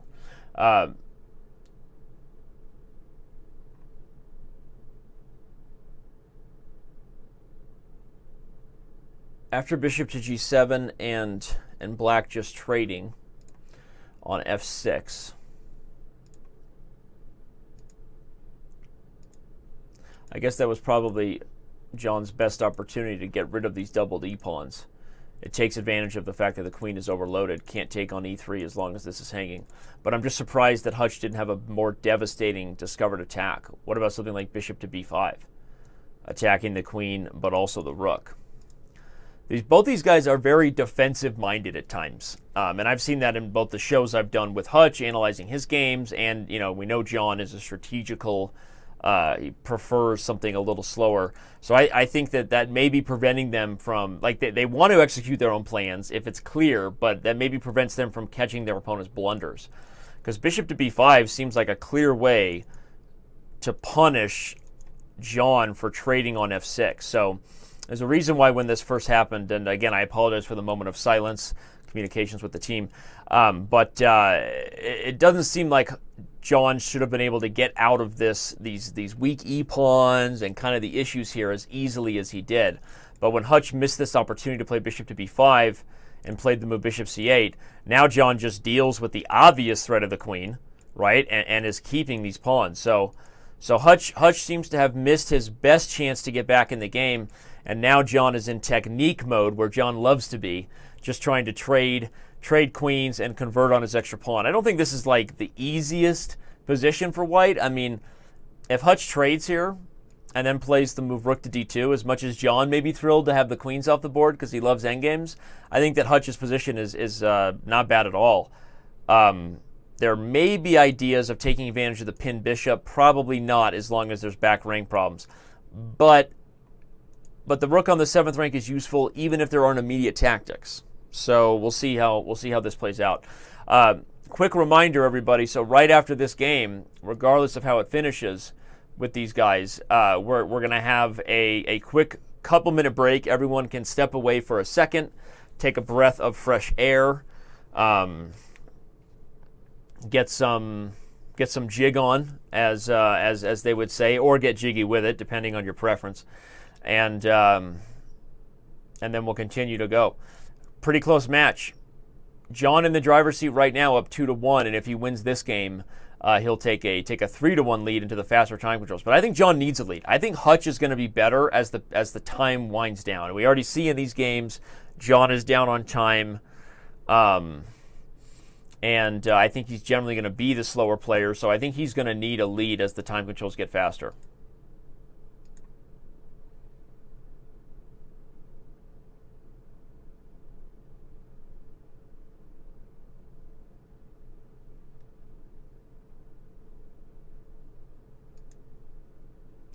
Trades on e7. I thought Hutch might just move the queen. Well, now I guess if he can trade and gobble up the e7 pawn, he'll be happy. Oh, but look at that. John calculated. John calculated the idea. Do you see it, everybody? If black trades on e7 and then plays rook to e8, oh, we're going to see it. John already calculated. Oh, no, he missed it. He played rook to d1 is winning on the spot. Rook to c1 lets white back in the game. Lets black back in the game. Now Hutch can just develop the bishop, or even go to d7, and he's going to win back this pawn. The move rook to d1 was winning immediately because of the threat of rook to d8. Okay, bishop d7, and Hutch is defending. Definitely miscalculated here by John. He still has a chance to hold, I was going to say to hold it down with the move e5, because that prevents f6, which therefore prevents the king from getting in the game. So good technique there by John, but Hutch is going to recklessly try to get his king back in the game anyway, and I really like that idea. That's Dvoretsky school right there.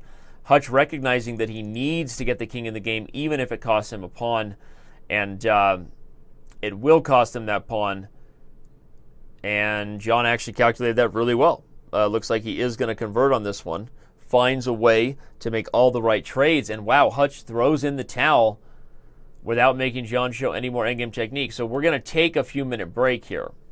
I'm going to let them know via our group call right now that we have a break. Lots of fun. They're going to step away from the computer. Okay. Hey, Hutch. So a 3-minute break, and then it'll just automatically start the game? That's right, sir. We're going to go to 5 minutes next. 5 minute. All right, there we go. This should be All mine. right. I'm Yeah. expecting good things for myself. Faster time controls. That's your jam. Yeah. All right, buddy. All right. Well, Hutch will take a few minute break, and then he's gonna start rocking the faster time controls. We're gonna take a quick break as well. Don't go anywhere. I'm gonna make sure that all things are in place as we continue to rock this show. It's about right along with that timer right there. 2 minutes and 37 seconds. We will be back. Don't go anywhere. All right, and we're back. We're back with no slack. And everyone's happy. And the show continues. And the 5-5 portion has already begun. And as we update the timer, we are a go for liftoff. We are a go, Houston. It is time for the 5-minute portion of the match. Our next portion is going to be faster. As Hutch said, he thinks this is his preferred time control.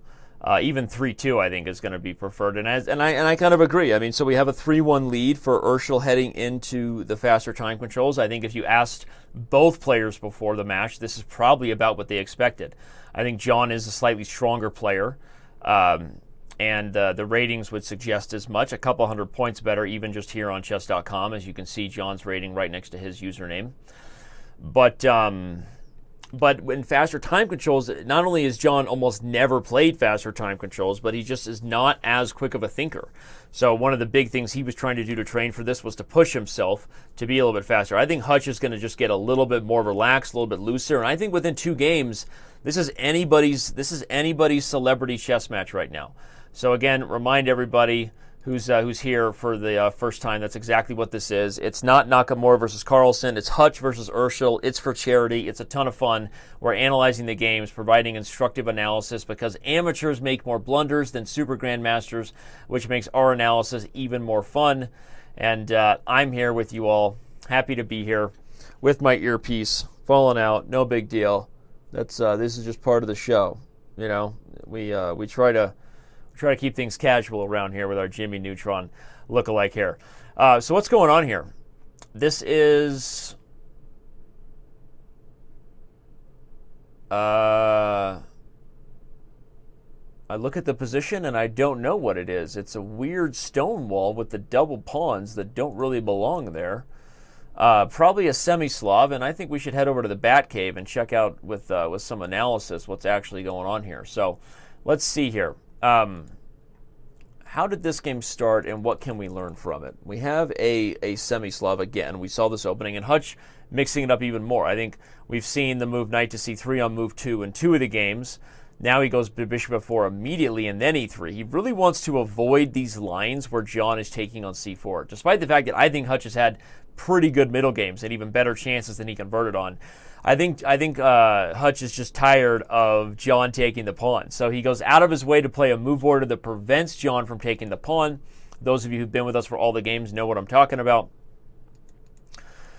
Develops his pieces after that, and I like White's position pretty much until here. I don't think there's any reason to allow Black to take here and double the f-pawns. Why not just retreat the bishop? And then if the bishop takes, you can take with the h-pawn, which is a little more strategically sound, and it opens up the rook. Right? These pawns are a little bit more solid. They feel a little better. You can still put your king there. Everybody's happy. But the h-file is also potentially useful.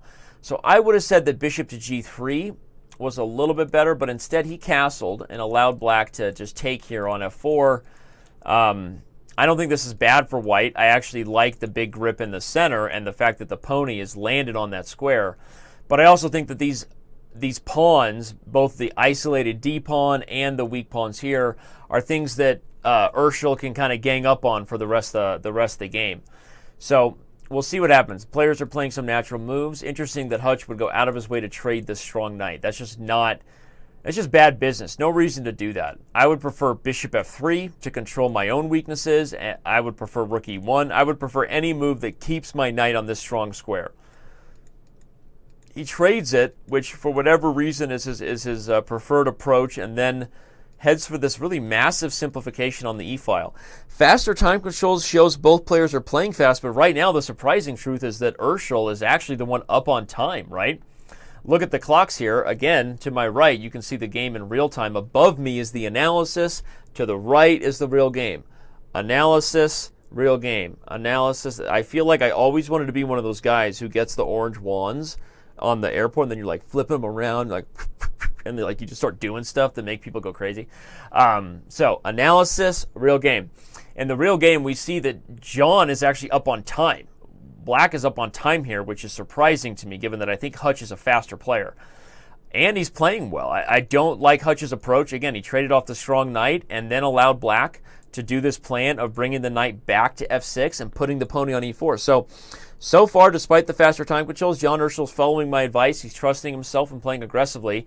And if he continues to do that, I think Urschel has a very good chance of holding on to his 3-1 match lead. And let's take a look at how the players feel about it.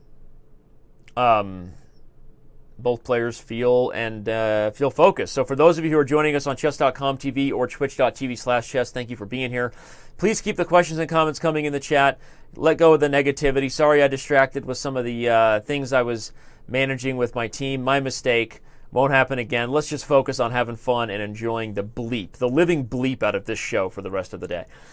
We have 54 minutes, as you see here, the clock remaining in this 5-minute time control period before we move on to the 3-2 blitz, which is as fast as it's going to get today. No bullet for these guys. We have a 3-1 lead for Urschel, as you can see in the match score above the player webcams.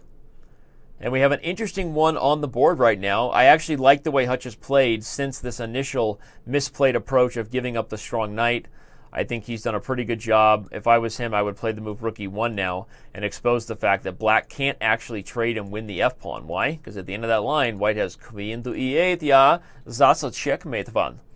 Yeah.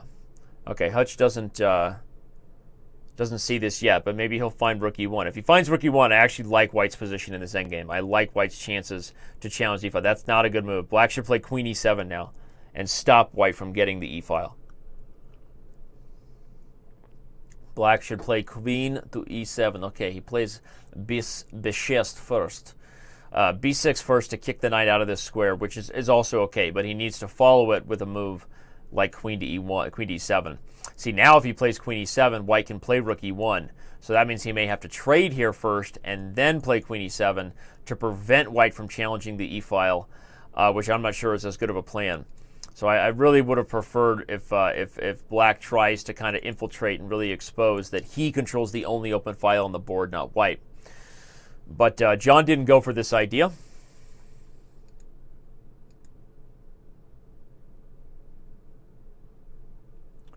And the games continue. John's still bouncing to his music, so that's fun.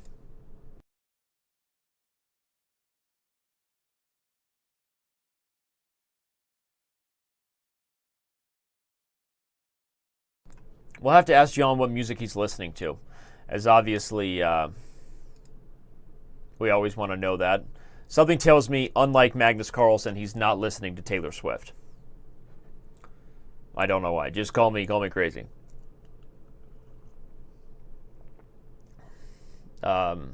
If we ask John what he's listening to, we should ask Hutch exactly what he's breathing in. Just kidding.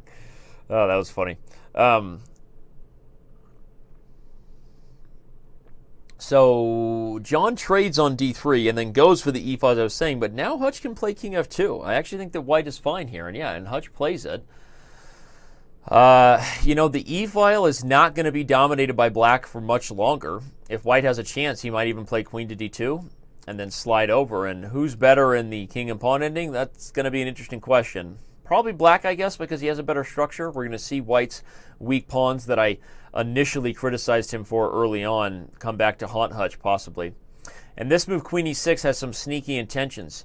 I think John has plans to slip into the h3 square and maybe poke at this this newly exposed h2 pawn since White brought the king to f2. Always keep an eye out on tactical weaknesses like that, right? You don't want to blunder something and miss a weird trick.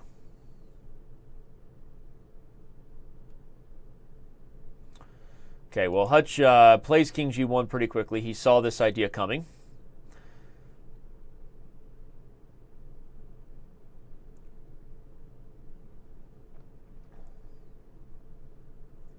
I guess now Hutch has to decide, am I going to try to gang up on the c file and go after Black's positional pawn weakness, or do I head back and offer a draw and see exactly what Black's trying to do? Hutch doesn't want to draw. He wants a win. I actually wouldn't have begrudged him playing king f2 and just trying to call Black's bluff and see, does he want to draw? Sometimes you want to figure out what's going on there. It's human nature.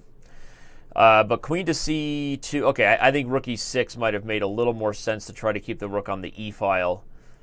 But if John can play c5, maybe it's fine. Okay, and he does it right away. So John's saying, I don't mind my rook being on c8 because it's not going to be passive for long.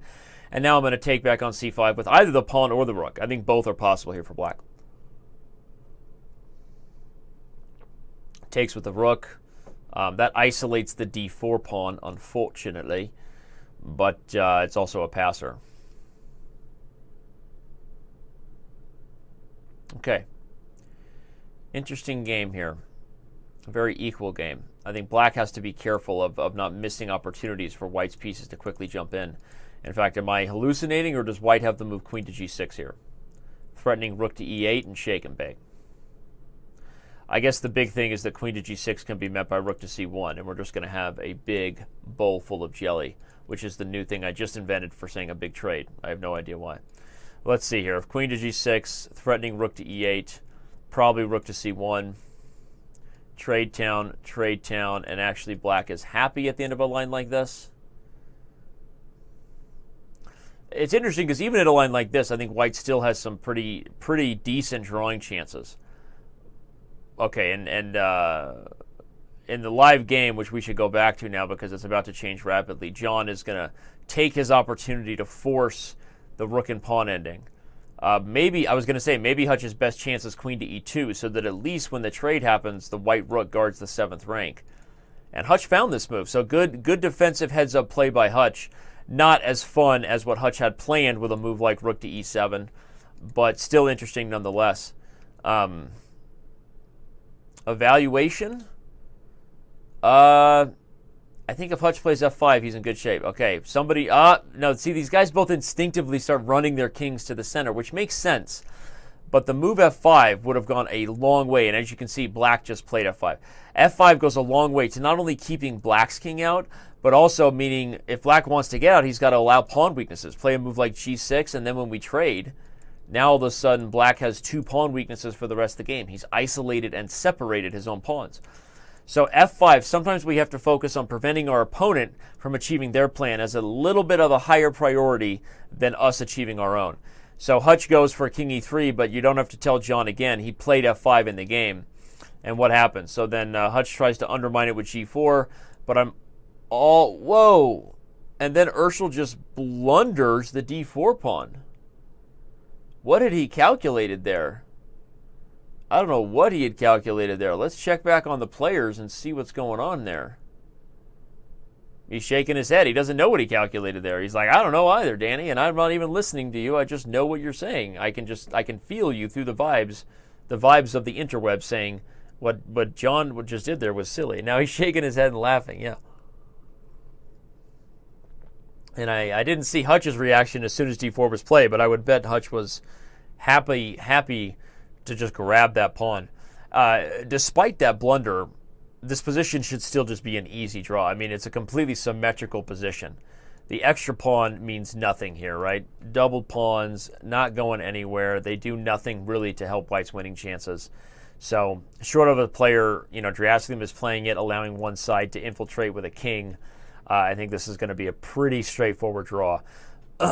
So, a misplayed position there by John, and not even because of time pressure, so I'm surprised. I mean, he's actually been a minute up on the clock almost the entire game, right? Even right out of the opening, John has been up on time. So, so far he's managing his time well. He has to be happy about that, but did not play that position well, giving away his best chances for a win. And now Hutch is probably just going to play a little tickle here.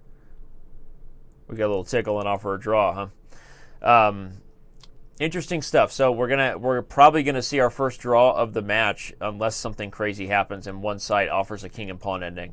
Let's see. So if let's analyze that, because I think people are always curious what happens in the king and pawn ending, and maybe we'll get that as the players get aggressive here.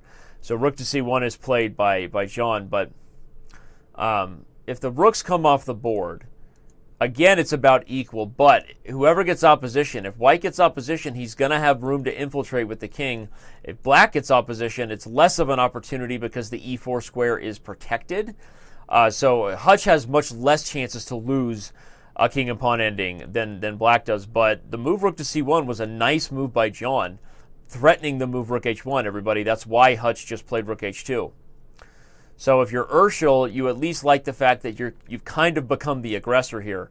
You can play rook f1, maybe force king e2, go back to b1. The king has to come up so that the rook guards there. Okay, he's poking fun at the f4 pawn, but in reality, probably the f4 pawn is the least valuable pawn black can win. Hutch, of course, can go back to e3 and kind of say, well, now what, right? And if king d5, I check, and you better be careful, because if you run your king too far, my rook might get in. So, okay, a5 is played, b3 is played. That allows rook c3 check. Whoa, wait a second. Got to be careful here. If you go back and check, we may get our question. And oh, he goes back. Are we going to see a transition into a lost king and pawn ending? We may see exactly that. OMG, this is the lesson of why we can't just... Oh, and then John plays king c3. He's giving him chances. No, king to d3 is an easy win, and you just force the king over, right? You would go here and then back around the back door. But Hutch gets active. No, and then he goes the wrong way. What is going on here? Maybe it doesn't matter. Maybe even if he went the right way. OMG, I can't even follow this. I've said OMG way more times than is ever appropriate unless you're a teenage girl. I have said OMG way too many times. But okay, king to c3, king up here. What if he had gone this way? Does he not have drawing chances? I thought he might be getting a queen. He might actually be getting a queen in time if he had gone this way. It's actually not simple at all, because if you try to stop it, there's no way to stop him. So if you're giving up this and then trying to win with this pawn...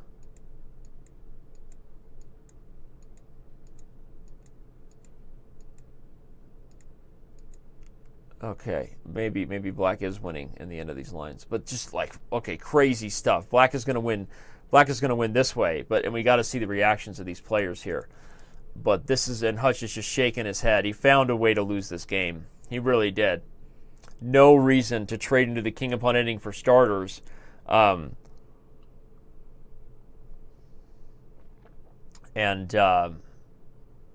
then likely missed his best chances by not going for the opportunity for counterplay on this side of the board rather than trying to defend the queen side. So a super, super tough game right there for the almighty Hutch. He's shaking his head. Obviously the match is still young, still plenty of time to come back, but that's a devastating loss there for Hutch. Now down 3 games in the total score. Urschel proving again why he wants endgames. It doesn't mean he's playing perfect endgames and really taking advantage of opportunities that Hutch is giving him. But Hutch, Hutch hasn't played as good of an endgame as John has up to this point in the match. And so even if it's sometimes going out of his way to trade queens when he doesn't need to, John likes endgames. And he confidently evaluated his opportunity to convert from a rook ending that is otherwise a draw into a winning king and pawn ending. And again, that's a lesson for everybody, because so often people assume they can get if it's a draw and then the rook ending, not much changes. Everything changes, right? And I talk about that a lot because it's a mistake you see so commonly. So you saw Hutch go into a lost king and pawn ending from a drawn rook and pawn ending. So good lesson, everybody, there, to learn from Hutch's mistakes. And now he better be careful, because with this early discovery, okay, it looks like it's just going to be a big fancy trade, and Hutch is not going to be punished for this early opening of the center and bringing the queen in. But it is dangerous. It is dangerous, and I like bishop f4 there for Urschel. Keeps the initiative going.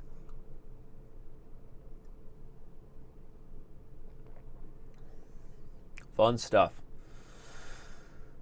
Let me know if you have any questions in the chat. Keep involved, please, and say hi. Be kind to one another. If you're just joining us, you missed about an hour and a half of the show so far. We've got about another hour and a half left, actually, of this celebrity chess match between online professional video game player, yes, that's a thing, Mr. Hutch, versus John Urschel, who plays in the NFL. That's not a very big deal, but okay, he does it. And they're playing for charity today. That's what we're doing. We're having a ton of fun watching their games. Thanks for being here. Oh, look at that. John's got some tea. Some tea or some Joe? Let's take bets. Take a bet. Somebody send me a tweet. Tweet at me if it's tea. Tweet at me if you think it's cup of Joe. I'll ask John afterwards. If you're right, you get a diamond membership. First person who got it right. Tea or Joe. First tweeter. The tweeps. Tweet at me, tweeps. Sometimes I have to use Twitter for these sort of diamond membership challenges because I can't follow the chat when there's so many things going on. Okay, Hutch has gotten himself in trouble here, but can't he just play Queen F6? He's taking a lot of time, but what's the...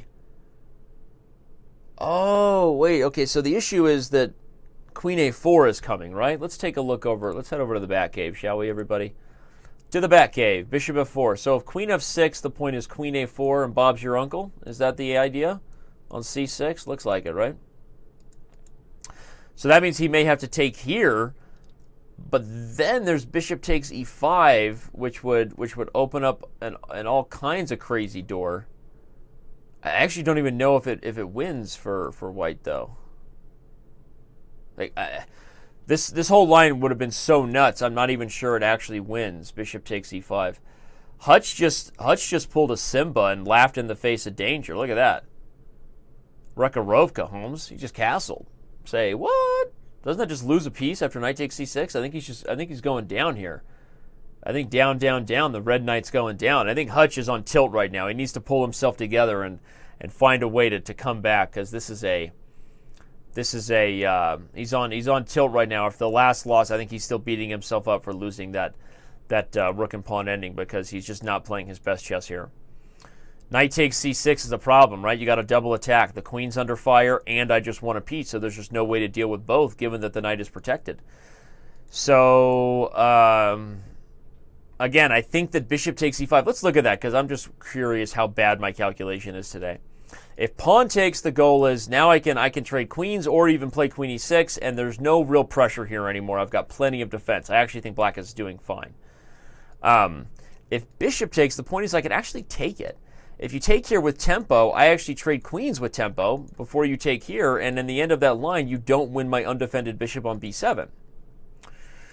If you take here first, I play this move rook to B8, and surprise, surprise, if you take here, I trade queens, and again, there's no intermezzo because I can get out of it with queen to D7.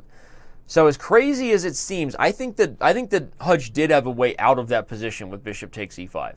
He's down a piece now and certainly on tilt. Obviously, we all want Hutch to pull it together. We want this match to be close, despite the fact that I think his opponent is the favorite coming in. Hutch is a little bit frustrated there in front of his green screen.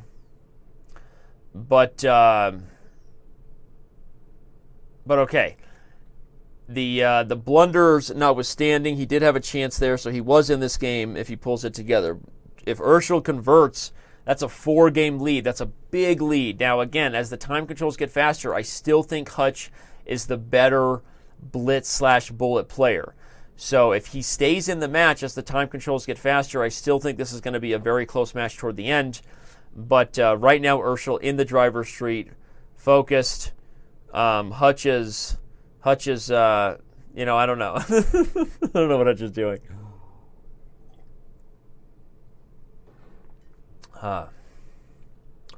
He's also down on time. Hutch just doesn't have it together right now. Urschel up on time. That's a surprise. Hutch down on time and worse in the position.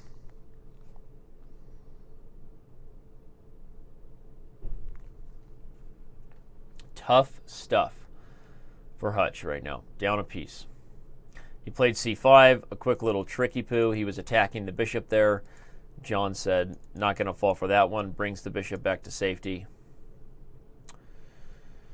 Tough to be black here. You can't really suggest a plan. All you're doing is suggesting something that tries to keep it a mess and hope that your opponent blunders their way back in. That is one of the things about chess that makes it a math problem is once you have the solution, it's just your own execution.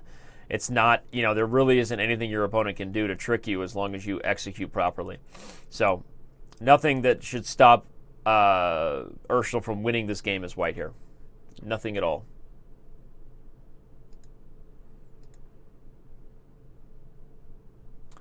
So we've got a bunch of people going nuts about my coffee and tea challenge, which is fun. We got Team T, hashtag Team T started by Kirkwood Chess. We got Danny Riordan voting tea, coffee, Joe. Okay, so there's just a lot of different options here. Coffee and Joe going back and forth. RSK Asher says it's coffee. So we're going to find out. We're going to ask John what he made, and we're going to let the people know. And you got to tweet at me. First person with the right guess on Twitter, that's who I'm going to give it to, because there were other guesses in the Twitch chat who aren't being counted here, as well as the Chess.com TV chat. So all right. What do we talk about now, peeps? This is a bit of a slow game.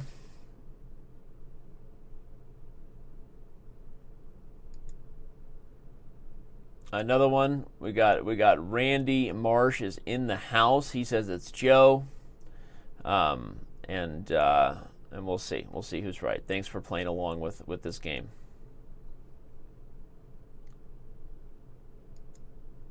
Whatever it is, he sucked it down. All right, Hutch is giving us facial expressions. He's like, well, what's he gonna do, right? He's just trying to hold his own, which is what you got to do when you're in a worse position. Sometimes you just hold on. So how do you convert on these positions if you're the better player? Okay, well, obviously, if you're up this much material, Urschel can probably be a little more aggressive trying to invite trades than he is. Like, I don't understand why he doesn't just play. I mean, okay, he plays bishop f3 here. The only reason I would suggest not to play e3 is if somehow it traps your own bishop and then you fall for a trick like g5. And Hutch is kind of thinking that way. He's trying to prepare g5. So if I was Urschel, maybe I play h4. But at some point, I just want to kick this bishop from d4, make a trade of the rooks on d8, play rook to d1, and offer another trade. So, how do you convert on these? That's exactly what you do. You just, when you're up this kind of material, you can be pretty aggressive with your piece trades. When it's a smaller amount of material, converting on advantages can be a little trickier. That's a little sloppy. That's a little sloppy by John. If you're Hutch, you might consider taking it. Okay, I wonder if I would take it and double the pawns with the chance of opening up the king. I guess the point is that every piece you take off the board is not good for you if you're the one down pieces, and Hutch knows that, so he avoids it. But sometimes your opponent gives you a chance. Yeah, there's a fine line when you're up material. You want to trade aggressively, but you don't want to trade and worsen your position either, right? So if your opponent gives you a trade and you're losing and there's a way to maybe make some controversy, sometimes you consider it. You risk it to create new weaknesses that create future opportunities for your opponent to make a blunder.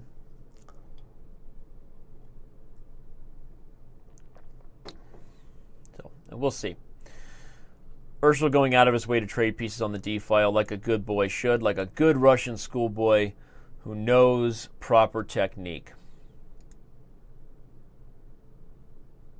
Question from the Twitch chat. Danny, what's your thoughts about Kasparov being the wild card to play Blitz? I think it's awesome. I actually just talked about it in my podcast, which will air tomorrow. Please subscribe or check out my podcast, blunders.fm. Blunders like the word, blunders.fm. I think it's awesome. I mean, Kasparov has played in some of these little side events before, right?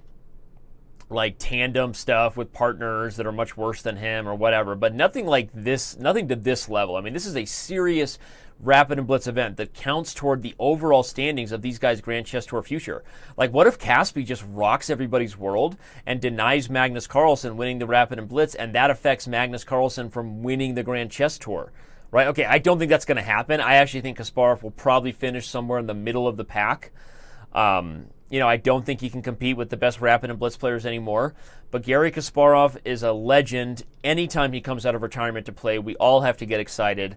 I think the fact that he's playing in the St. Louis Rapid and Blitz is super cool, and but especially because it counts. What?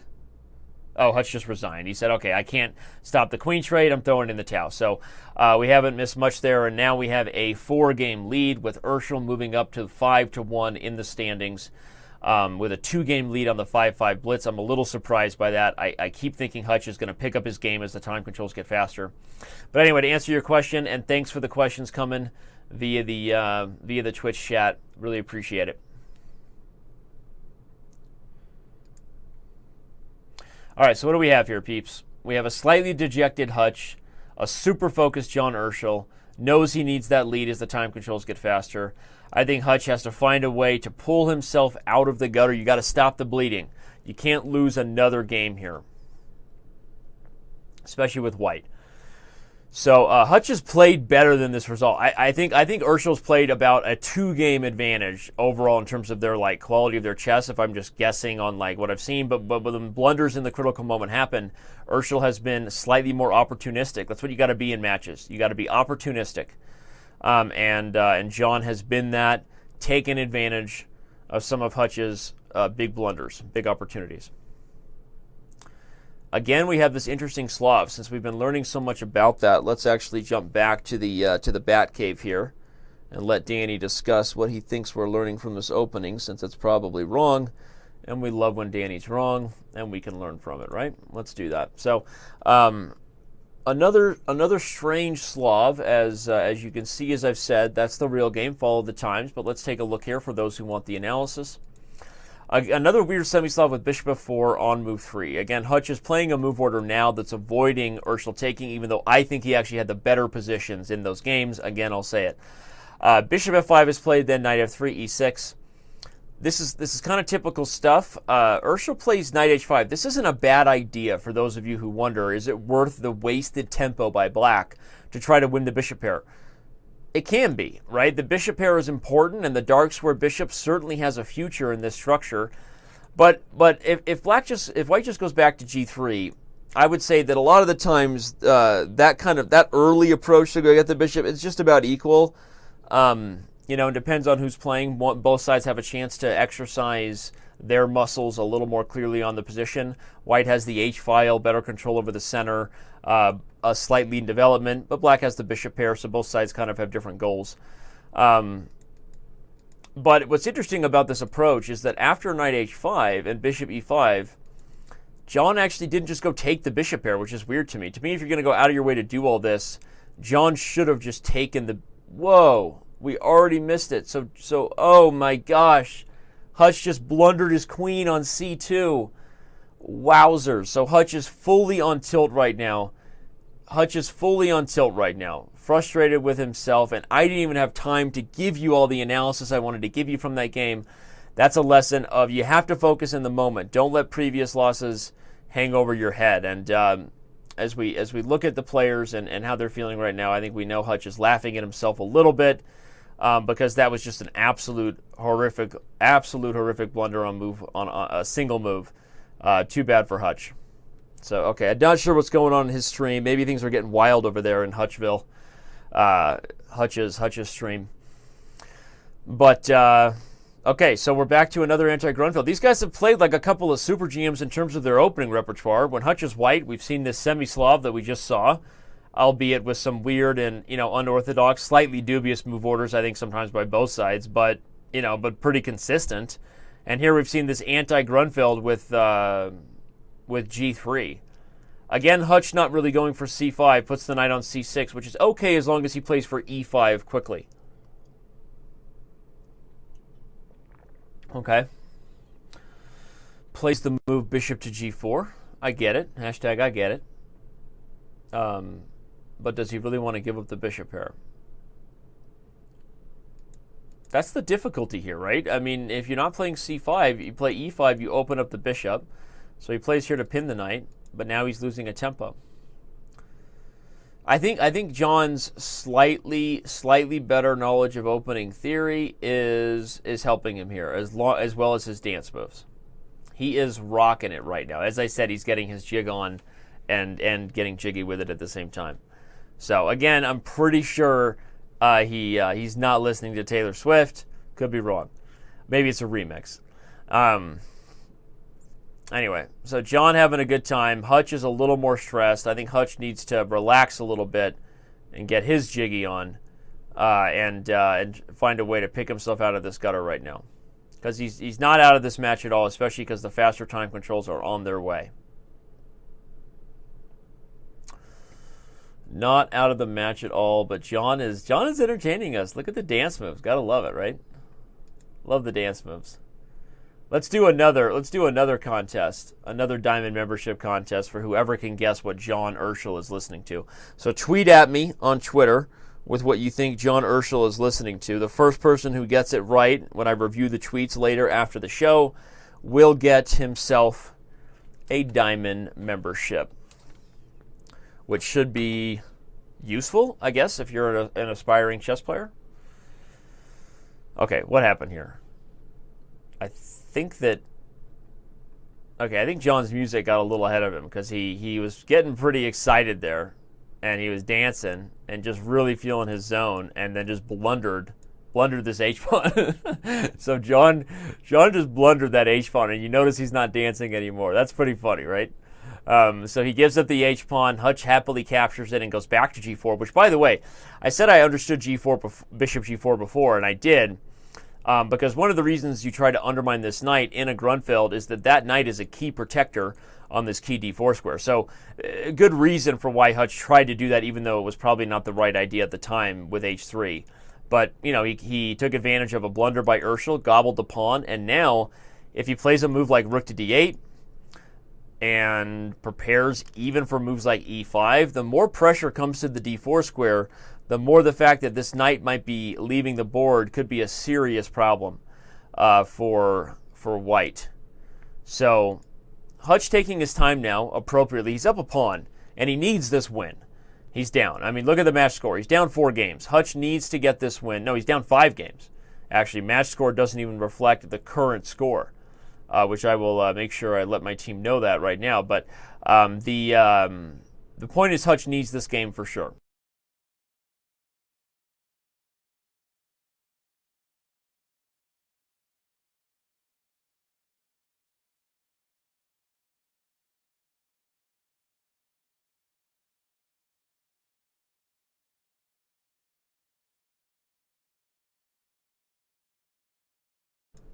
I like queen to d7 and rook to d8. Maybe rook to d8 was going to be a little more effective with e5, the initial idea I suggested, but I still think that Hutch is on the right track here. Gives up the bishop for the knight. I guess he just wants to get rid of that defender. I would probably say that it's a little premature if you're not actually going to go win this pawn. Ooh, but he has a tactic. Say what? Right? Whatever happened to that? Like, not just that commercial, but really, really obnoxious commercials that go viral, right? Was that even a thing that happened before when viral was a thing? I think that was a before internet virality was a thing, right? I mean, people did it. People did the "what's up" thing, but it wasn't totally viral. Look at this chess by Hutch. I love his aggressive style here. Brings the queen to g4. Wants the whole thing on f3. I still think he just underestimates the potential of the very natural Grunfeld strike, c5. Even here it was possible. c5, right? Because the pawn is pinned. And if he plays d5, you can still go for this, but you know, you've created these pawns being overextended. You can also continue to undermine them. So this c5 idea is one that Hutch should keep in mind in the future if he reviews the show. Queen to c3, good move by John. That unpins the pawn, so now this is officially a threat, and also guards f3, so kills 2 birds with 1 stone. Me likey, yeah? Hutch has got to come up with the right idea here. It also puts the queen on the diagonal of the bishop, so there's potential danger there, but I don't think any aggressive tactics exist. Probably Hutch needs to just retreat. One thing you have to be careful about is if you think you're better and someone plays a move that looks to be tactically dangerous, is you try too hard to punish it. And Hutch didn't do that there. That's good. Just brings the knight back. Maybe, again, trade queens here. I know John loves himself at endgame, but isn't white down a pawn last time I checked? Pretty sure that white is down a pawn here. So,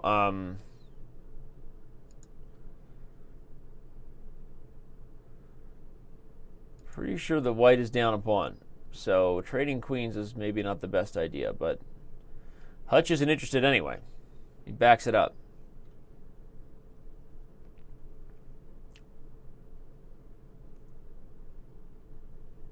These guys are focused. We don't see the head bobs anymore from John. I think he took a page out of Geary's book. I think he was like, well, if Geary bobs his head and he's a good chess player, I should do it too, right? But Geary lost that match to So, right?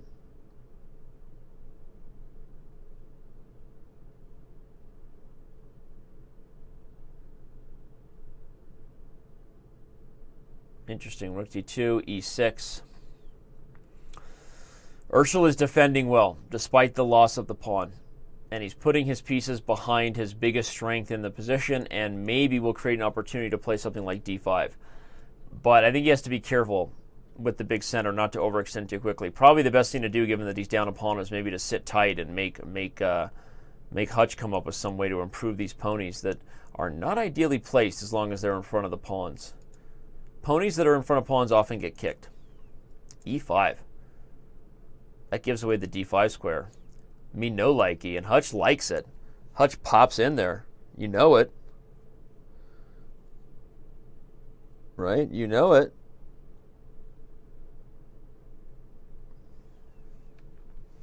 I think this is the right approach by Hutch. We could see him get a victory here and strike back. I'm liking the technique. I just feel the discipline when I look in his eyes. Look in those Hutch eyes. Okay, he backs up. Why not trade on c3 and then put the new knight on d5? I think that made more sense, right? If we go back to our analysis board, a.k.a. the Bat Cave. I think Hutch's best chance was to take here with a tempo. And after it takes back, then put the new knight on d5. And here it can no longer really have been challenged, right? I mean, the knight on d5 holds c3. It holds these squares over here, very aggressive. And black could even try to prepare to undermine the the d4 pawn with the c5 pawn, which makes e5 weak. So I would have liked the idea for black to keep control over the middle of the board by replacing the knight. As long as the knight's on c6, what just happened? Did he just blunder a rook? Oh my gosh. Not a rook, the exchange, but what is Hutch doing?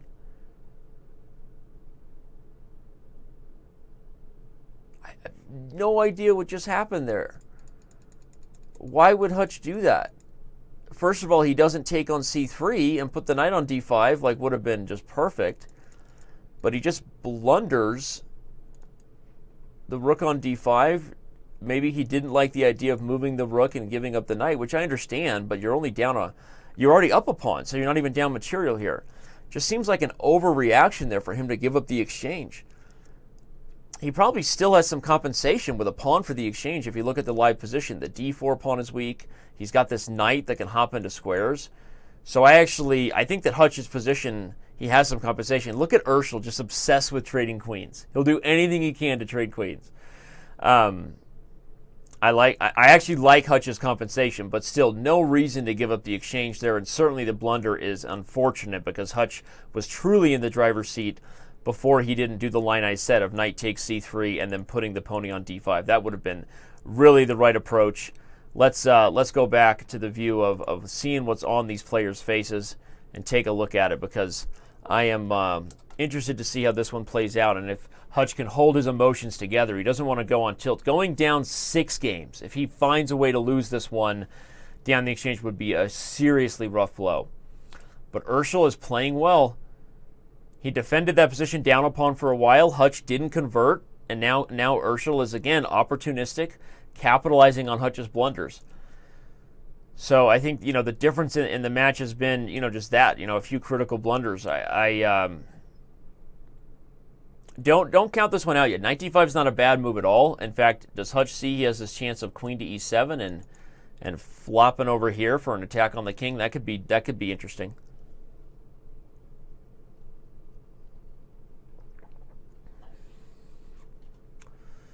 Interesting stuff. I've never seen Hutch's tattoos on his arms closely. I bet there's some sort of picture of them on the web. Not that that has anything to do with what we're talking about. Something I thought of. Okay, that move allows bishop takes e5 if Hutch sees it.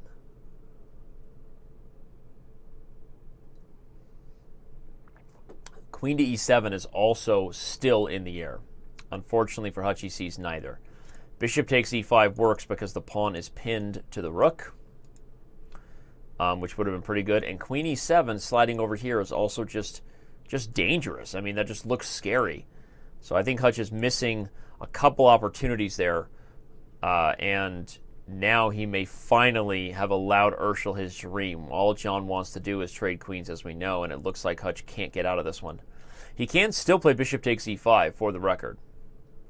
He can still play bishop takes e5 and take advantage of the pinned pawn. He can do that by trading first or taking first. He can also play queen to b5, and if he takes here, he wins this. Fun fact, he goes for it, but here comes rook c5. This is what John's going to play, and the question is going to be, can Hutch sacrifice and win the rook on d2 and live to tell the tale? Okay, we're going to find out. I think Hutch is not happy with him. Again, we're not going to read his lips because that wouldn't be appropriate. But I think Hutch just missed that move. He's frustrated. It's actually not totally over if he takes on c5, gobbles up the rook, and then he actually can win the queen back. We'll see if he sees his opportunity here. He's getting under time pressure as well. Urschel really feeling whatever tunes he's listening to. I can't wait to check out Twitter and see who's getting at me. We got 2 bets. 1 month diamond membership on the line for whoever guessed whether Urschel is drinking tea or coffee, and a 1 month diamond membership for the first person to guess Urschel's music of choice. But these two have been pretty entertaining, I gotta admit, right? I mean, everyone loves Nakamura and Carlsen on camera, but these two have been pretty animated. And that's, not just because of the, the beverages and the inhaler that, I think Hutch's inhaler is just for asthma. For those of you who are thinking it's for something more than that, I think you're reading into it too much. Jokes is okay. He just resigned there, but I actually think that there was more to it than that. Again, queen takes, check a Ruski, check here. Okay, he's losing this endgame faux show. Wasn't good. But he catches the pawn. So this is going to take some technique for first of all. It wasn't good. We'll say that. Oh, wait, Hutch, you there? Yeah. Can you hear me? I can hear you, man. So it's one more 5-minute game and then a 15-minute game after, or how's that going? One more 5-minute game, and then we have some 3-minute chess. That's where you're going to make your epic comeback. It's 3 minutes. All right, let's go. The faster the time control, the better. You got this. Don't let the train run off the tracks. No. We're good. All right, man. All right, so as I said, I think that position was closer in the finish line. Again, it's hard because if you're in Hutch's shoes, you've lost a few games in a row. And so, you kind of beat yourself up for every new mistake. But, the advice, and this is why online chess matches are hard. We talk about this in the Speed Chess Championship a lot, where you don't have the time to recover. You want to get up and take a walk, right? Take a breath, go outside, get some fresh air, have a meal. This is things you can do in a tournament chess. And online chess, it's one game after another, boom, boom, boom, boom, boom. Your emotional hangover is real.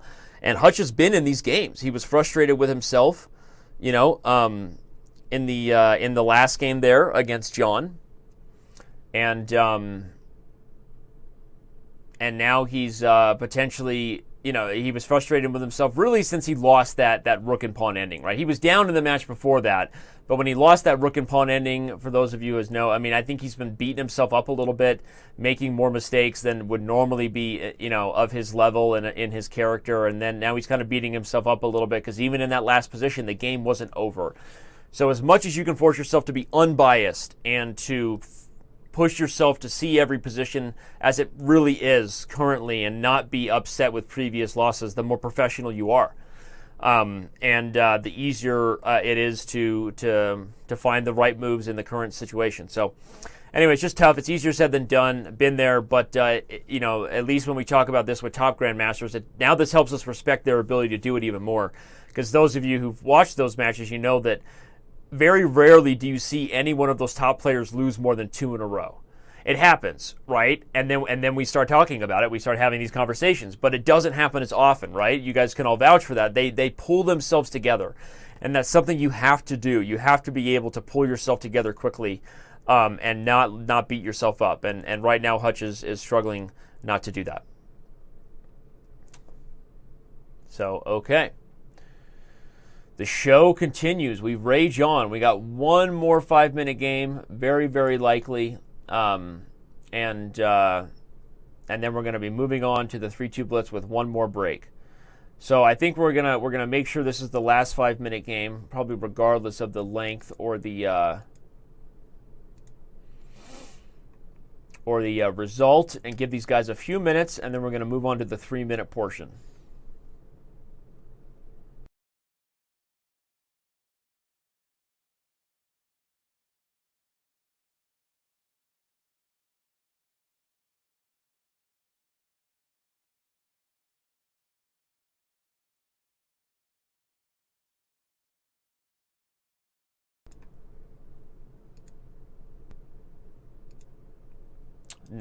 Another pin? No, Hutch is on tilt. He's freaking out right now. He loves the idea of the pin, but he's just blundering. He's blundering. Okay, so we saw this tactic earlier, right? In earlier games, we saw Hutch expose the pin B pawn with this trick here, right? But you have to consider this ability for him to remove the piece. And okay, so Hutch is going to get some compensation. He's going to gobble up the H7 pawn with check, and we'll see how he tries to create an attack after that. But still, he's just not playing his best chess right now, and a little bit frustrated. So okay, where's the compensation going to come from? Oh, whoa! I do not think that was the right decision. That is John completely overreacting to the potential dangers of an attack. And now you gotta love White's position. He gobbles back the bishop, and the material is equal, but the chances for, this is, let's go over to the back cave here so we can talk about, what matters in terms of the analysis, because what we can learn from this is that if there's not a concrete follow-up to the attack, these pawns are not really as big of a deal as you think. Like, put the bishop on d5 and move the king. And where's White's follow-up to the attack? You're up a piece if you're black. A piece is a big deal, and it's much more than a pawn. You're actually threatening to play g6, which would win a second piece. And there's just very little for White to show the attack to continue. Because of threats like g6 and knight f6 check, the bishop needs to back up, somewhere. And then, and then black can just continue to coordinate and bring his pieces into the game. There's just no real concrete follow-up, and the extra minor is worth much more than the h7 pawn. So that was a misevaluation, and I think John, being a little bit of a defensive-minded player, was nervous about that, and so he was willing to give back the piece to stop the attack. But I think that with best play, Hutch should make him regret that, because the bishop is good here. He has a potential for a big center, although as I'm looking at the live position, I'm seeing that that's actually not happening. Hutch wins back the piece, but then ends up missing this f3 pawn hanging. Again, a big blunder by Hutch. No reason not to just play e4. This move here, e4, that's the bees. Look at that. Two awesome pawns in the center, restricting pieces. making it happen, and then you can focus on recording for the A file. So I think Hutch is getting a little bit overly aggressive here as he goes for this this A6 pawn here with the move Queen A2. Completely misses Queen takes F3, then has to come back and guard E3. So that's the real problem. He had to come back and guard the E3 pawn with check. Okay, probably he's still doing okay here, but if we had to evaluate, White has a much more open king, a much more potentially weak king than Black. So is it as bad as it could have been for Hutch when he first blundered the piece? No. But is it as good as he could have been after he got the piece back? Absolutely not. And being more disciplined on what his opponent was threatening would have stopped this whole move, Queen takes F3. Good move by John. I actually like sacrificing the B pawn because he's going to open up lines to try to get into White's position, even if it's not scientifically the best move there. For, whoa, Hutch plays Rook B3. That's even better because it stops Queen B1 check. Some good moves being played here. Some good chess. Couple of focused cats we have. Look at these cats. Let's look at these kitty cats. Why did I call them kitty cats? Nobody knows why, but I did it. It's over. It happened. Look at these kitty cats. Rook to B3. Hashtag loves it. Pins the pawn. He's going to win back the pawn the old-fashioned way. Maybe he'll even take with the pawn and try to play race for the end zone. Look at that. I would probably take with the rook. Up. Right on cue. He doesn't do that. But now on Rook A8, I'm a little nervous to be White. I don't like the idea of Black Queen and Rook working together against my king, yeah? I don't like it. Urschel missing his opportunity. How do you not pop on this A file and say, Bob's your own? I mean, look at that. That's dangerous. And White can't even stop it because the queen guards B1. So, Urschel may be a little frustrated with himself right now for the way he handled that middle game. But he's still potentially in the driver's seat if he can create threats against the White king. Is he just going to play tickle? We're going to play tickle to a draw? Tickle me Elmo. If I'm Hutch, I don't play tickle now. Now that he's missed his opportunity, when the queen was there, that was his best opportunity. The queen was guarding B1, and this could have been devastating against the White king. Now Hutch is not going to play tickle me. He's coordinating, and I think he can meet Queen F3 with the move E4 now. No, he can't. No. Black will just trade queens and then win the pawn back. Just kidding. I was testing you. But okay, so if Urschel plays Queen F3, is Hutch just going to take the draw? This is the question, yeah? I don't know. We shall see. We shall be free, too, and we shall see.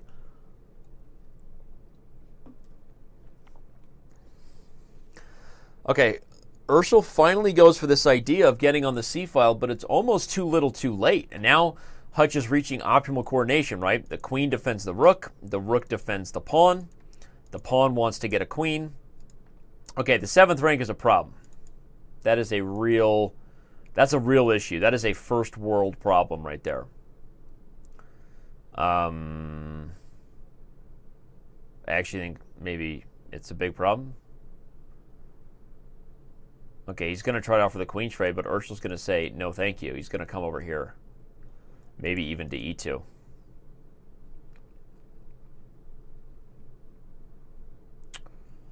Yeah, E2, queen E2. Here comes the threat of rook to C2. And the 7th rank has been exposed. So it took John a little while.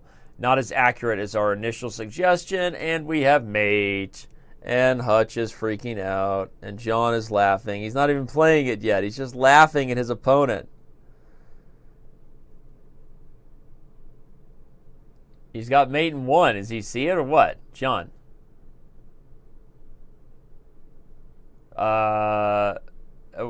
Is this like an inside joke or something? Hello? Hutch is waving at him. What is he doing? I have no idea what he's doing.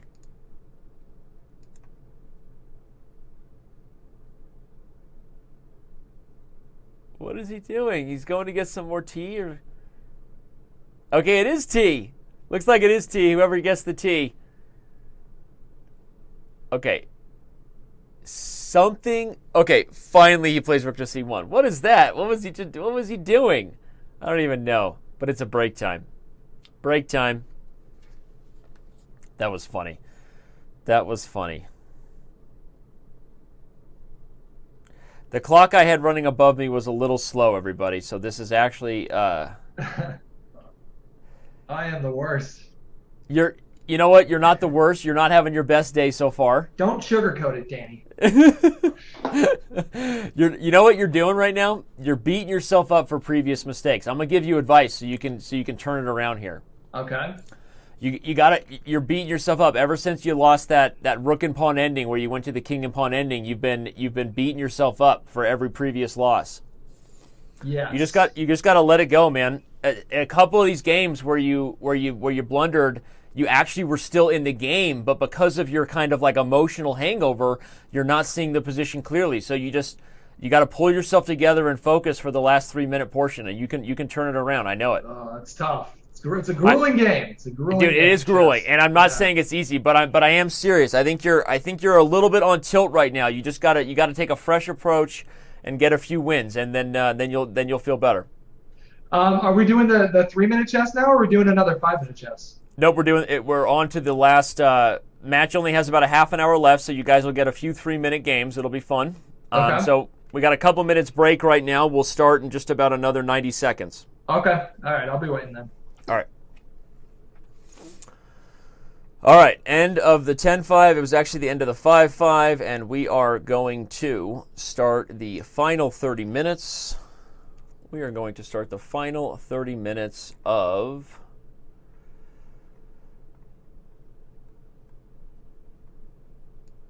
the show today, and it is going to be fun.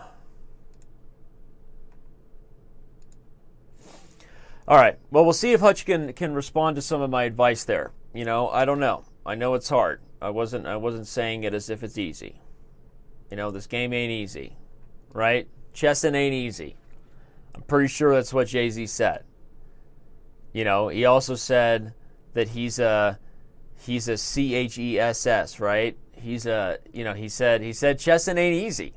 Chessing ain't easy, all right? And Hutch is learning that right now. He's in a tough spot. He's down in the match. We know it.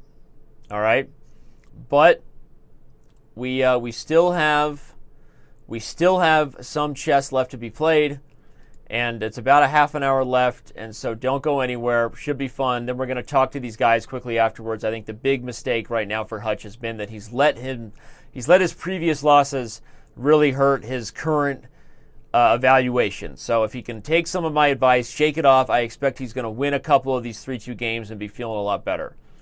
So we are ready. The games are going to start in about 30 seconds. And I am going to start the game clock as soon as they do. And we will have our final half an hour of this epic match going down.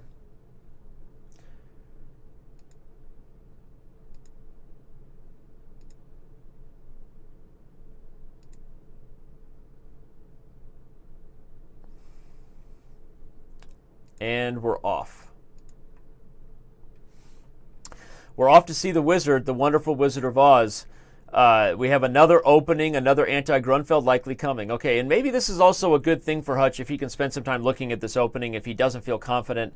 Obviously, we talked about his sort of not pushing for c5 as early and aggressively as he could be, and you know, so some of those things I think also played into it because John has done a good job choosing his opening repertoire for this match. It seems they've been pretty consistent. But like I said, I think overall these players are much more closely matched. I expected Urschel to be the favorite. I expected it to maybe be, 3-5 right now in the favor of John Urschel. I did not expect it to be 8-1, or 6-3, right? Or 5-4. I expected this to be a closer finish because I think that, as the time controls get faster, I think Hutch is a good, talented player. He sees tactics well when he's really focused, and it's a good lesson. You can't beat yourself up after previous losses. I think Hutch is going to find a way to turn it around and give us some of what the doctor ordered right here. There, right there. Good facial expression there. Show some confidence. All right, bishop g4. I actually like that move. I like that move a lot. Okay, well now he can win back his material if he wants, right? He can capture on e2 and then take on d5, and everybody's happy. As long as he takes with the correct knight. If he takes with this knight, then he gives up b7. Okay, he saw it. So Hutch is back in the driver's seat, and this is an opening I criticized John for earlier in the match. He went on to win that game. This was the infamous Danny went on a weird rant about telepathy and if it's possible. But I didn't like that position for John, and I don't like this one. I think Black will be able to take here. These weak pawns on the open files are a serious issue. And if anything, this is even better for Hutch than the previous one was because the e-file is already open, which makes this pawn even harder to deal with. And, in this case, Hutch doesn't even have to try for e5. Still playing slower than I thought he would. I thought he would be faster. John is still rapping to himself. Music that we have no idea, but it looks like whoever was the first tweeter at me about it being T is probably going to win. We'll confirm that with John in the post-mortem. But you still have a chance to win a Diamond membership. Try to guess what music John is listening to with his ridiculous get some jig on, jiggy with it dance moves. Okay, knight to d5, not a bad idea, but it also hangs the b7 pawn. Hutch is beating himself up right now. Probably better was bishop h6 again. Go after that e3 pawn, and that is a pin on the diagonal, if we're keeping track. Wow. John didn't trade. Yeah, Hutch kind of goes, huh? And I'm going, huh? I think John should have just traded and gobbled up the b7 pawn, but he didn't. And there are a few things to consider here. Should we head over to the Batcave? You guys want to go to the Batcave and do some analysis? Let's do it. Let's go to the Batcave. Let's go to the Batcave. Let's go to the Batcave. Heading over to the Batcave. Gonna do some analysis. I wonder if Hutch considered this move. Takes, and shake and bake. Normally, giving up the two pieces for the rook is something I frown upon, but in this case, White's position has more dysfunction than just the rook for the two pieces that Hutch is getting. Namely, that there's a threat like, if you take it, there's threats like f5 in some positions. Okay, it's super dangerous to open up your own king, and maybe I'm overreacting, but even if you don't, this position Black has a rook and two pawns in an open board game. So this would have been something to consider. Hutch didn't go for it. Instead, he brought the knight back to f6. Also a move that's not too bad because it opens up the position to go after these dark squares. So similar to the other game where Urschel is defending well by being active, he's defending the pawns with counterplay, right? The best defense is a good offense. He's going after the b7 pawn. He's going to take the c6 pawn.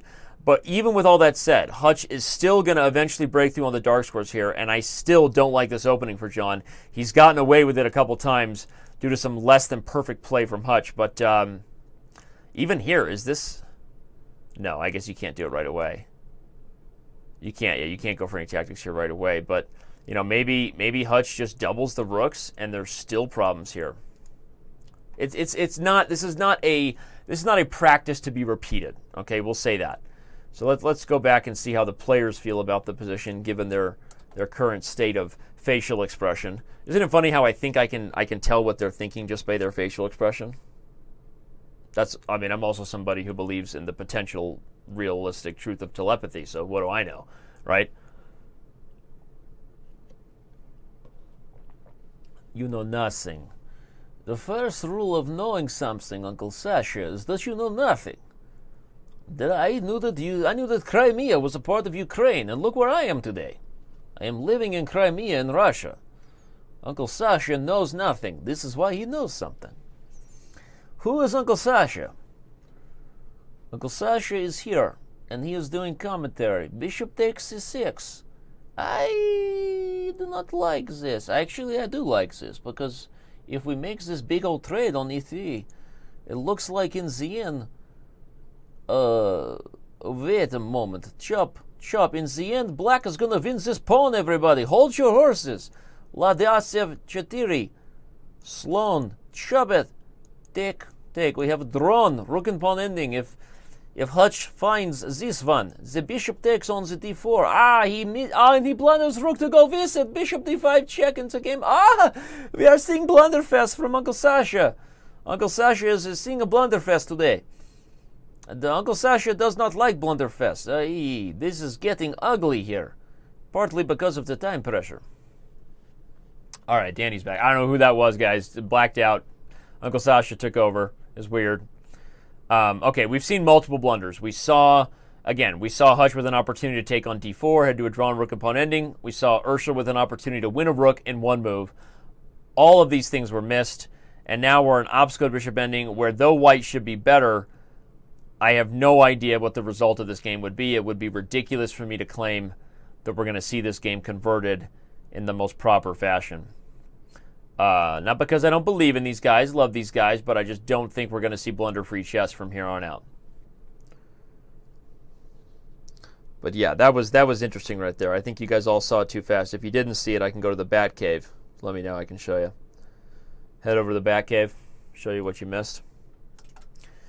Okay, now the rooks are being traded. This is going to be a close one, but really just again, the FYI is that back in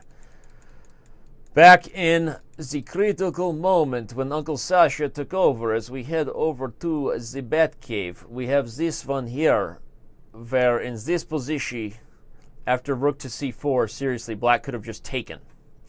And the point is that after takes, rook takes here. So that's what I was saying. This would have been totally good for Hutch. He missed that, but not only that, he played f5, and Urschel missed bishop d5 check, just winning the rook on c8. So lots of fun stuff. Just wanted to show it in case, for those of you who didn't follow it in your head, you thought I was crazy or Uncle Sasha was crazy. But okay, we have this one now. We get this king blockading onto dark squares. Likely this position has that decent drawing chances here for black. You do this by blockading. You must actually be very careful here.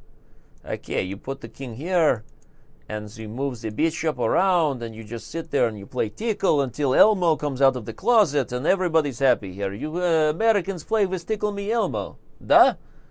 Нет. Da? Нет. Let's go back to the chess, because apparently I have lost my mind. Okay, he's making... he finds the right move. Very good, says Uncle Sasha. Wait a second, but it's still winning. John misses... we have to go back to the Bat Cave. I cannot let this get away. Look at this one. Winning move. De chest. You overwhelm black's pieces, yeah? Wait, it's not winning. After takes, b6, king c6. Nah, it is winning. And then asim. Asim. Okay, so here, look. John missed a win with d6 check. This would have overloaded. If the bishop takes, then b6, no matter where the king goes, we play a7, and we're getting a queen. Okay, he finds this opportunity finally, but it may not work anymore. It does work. It does work. And John finally converts on the game. Wow. Okay, good technique by John to eventually figure out this opportunity to sacrifice the d6 pawn and break through with the a7 pawn. But I wonder if there was a draw there toward the end if Hutch had coordinated the piece properly. Probably not. Probably this idea of using the d pawn as a deflection and then winning with the a pawn is always there. It was just a matter of time before John found it. So tough game for Hutch, but still, you know, he had his opportunities there. He played well. Despite the result, and the result kind of swinging kind of wildly right now. The train is officially off the tracks for Hutch, but we all knew this was fun and in good fun for charity. And so this is definitely still enjoyable for me. And Uncle Sasha is here, so we are all learning. And Hutch shakes his head. He does not like Uncle Sasha. I don't blame him. All right, so we'll see. Now we're all just rooting for Hutch to get a win, right? It's time for John to stop being a bully and, you know, give Hutch a chance here. I'm kidding. Show no mercy. Just like, you know, that guy in Karate Kid who says, sweep the leg, Johnny. And he's like, what? Sweep the leg, Johnny. Right? Sweep the leg, Johnny. Johnny! Sweep the leg, Johnny. Like, you know, you get it. That was whatever happened to Ralph Macchio, right? Somebody said because I was born in 85 that I was named after Daniel LaRusso from The Karate Kid. Because my name's Daniel. Pretty sure Karate Kid came out in 84, 85. My mom, pretty sure she might have been into Ralph Macchio. I don't know, I'm just saying. So sometimes people wonder, who are you named after? Maybe you're named after a random celebrity who would disappear within the next 5 years. Last good movie, My Cousin Vinny. The Outsiders was good. Good Ralph Macchio flick. Okay, Hutch is playing well this game, so let's focus on that. I like his execution on the dark squares, and I like that he actually switched to e4. Maybe he should have done this earlier. We'll ask him about that in the post-match, if he regrets not mixing it up a little more, or how he felt about some of those positions that he was reaching in the Slav. Because I think he just waited a little too long before trying some different ways to poke at the John Urschel armor, right? With only 18 minutes left in the total match time right now. But this is not a bad French. The absence of the dark square bishop means that White does have long-term attacking chances here, regardless of where the king goes. He's not safe here. He's not safe castling. Okay, you have to be accurate about it, but I think that he does have chances. Okay, he played this move. He also could have played knight a4 and maybe... No, I actually think knight e2 is okay. Because if queen takes here, is that really what black wants? Is he going to open up the door to the rook on the 7th rank? Probably not, and probably Hutch is wondering right now if that's going to happen. If queen takes b2, both rook to b1, and the move of g4 is just screaming at me right now. I feel like g4, kicking that pony back, might be a ton of fun for White. c3 also makes sense here. Solidify d4, indirectly... Okay, Hutch finds it. I like White's position, no joke, not just because we're rooting for a Hutch victory at this point. I like c3 a lot. Just don't miss knight to b3. Honestly, even if you lose the exchange, White might be better here if that's the truth. But I think a simple move like rook to c2 or rook to b1 defends b2, frees up the queen to come over here and do some damage. Queen f4 followed by g4 is a pretty strong idea. Okay, Hutch didn't see that. He played queen to c2. That's all right.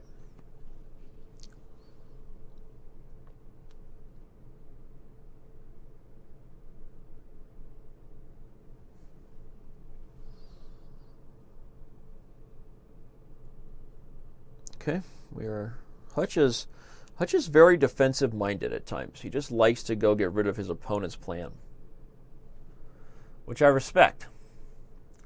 You know, I don't Rodney Dangerfield it, but I respect it.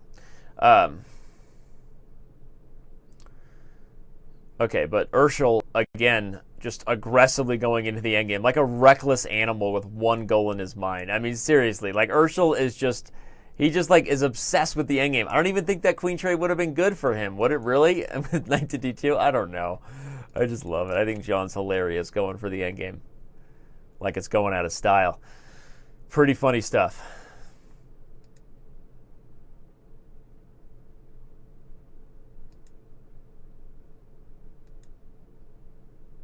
Fun fact now to be aware of, Ralph Macchio is actually older now than Mr. Miyagi was in that movie. So that's how old all of us are. All of us who are children of the 80s and, understand the sweep the leg Johnny references, we're old. Because Ralph Macchio is now older than Mr. Miyagi was at the time of that movie. That's just a fun fact. Go home and sleep on that tonight and be like, Ralph Macchio is old. I know. Just deal with it.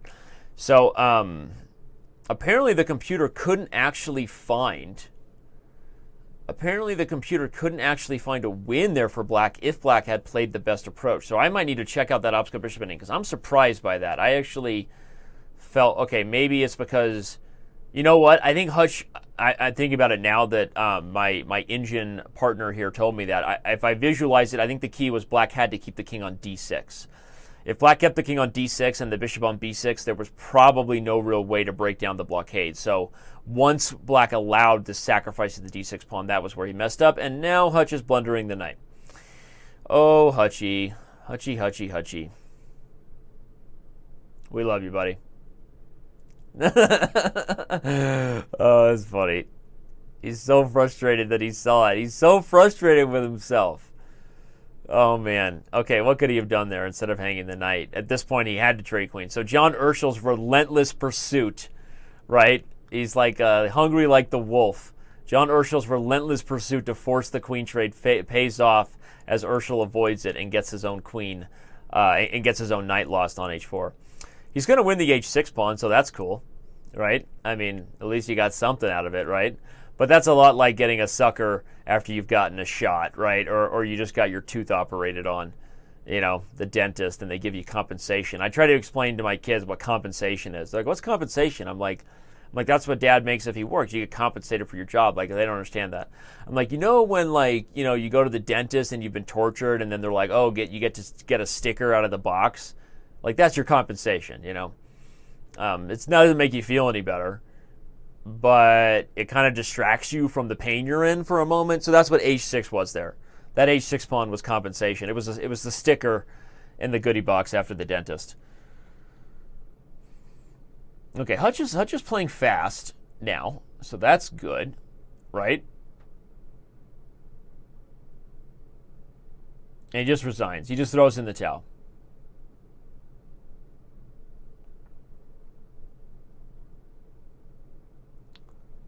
So what was John is just loving it. What was the final count there? Well, we're not quite done yet. If you want, we still have time for a game or two if you're into that, because we started late. Yeah, let's do it. I'm gonna do All right. it. Let's go. So you got this. Yep. You still there, Hutch? I think he muted me. Back to his stream. I think Hutch is just waiting for it to be over right now. All right, so let's see how this goes. So what do we got? We got a weird... What's funny there, this is a fun educational opportunity. So let's head back to the Bat Cave, shall we? Don't want to miss our last few chances for you guys to learn something from this broadcast. So, fun fact about this line. So, first of all, knight f6 is not a good move by Hutch. Let me clarify that. In the Queen's Gambit, you have to defend the center pawn with one of these pawns so that you don't allow white to achieve the two big pawns in the center for nothing. Because now in the game, white's going to get these two pawns and win the c4 pawn without even having to waste time, right? After knight f6, white's going to take on d5 and have the two center pawns, and they didn't even have to sacrifice the c4 pawn. But with that said, the proper way to expose this line is not with the move e4, as Mr. Urschel played. The correct move is knight f3 first. This is important. You defend the d4 pawn, but also prevent the pawn from striking with e5. I'm going to show you why that's important in a second. After knight f3, now depending on what Hutch does, white will get the big center, and we're back to the road where Hutch didn't play a good opening, and white has a very good pawn center. But after e4, which is what Urschel played, Hutch could have played knight to f6, not knight to b6, knight to f6. And the idea is that you attack this pawn, and if they play e5, well, now this has become an overextended center where you have a very, very nice pony sitting here, and with these squares being weak, it's actually a very good position for the black knight in the center. It's an outpost square, a square that can't be attacked by pawns. So you can't play e5, so you say, well, I play knight c3, right?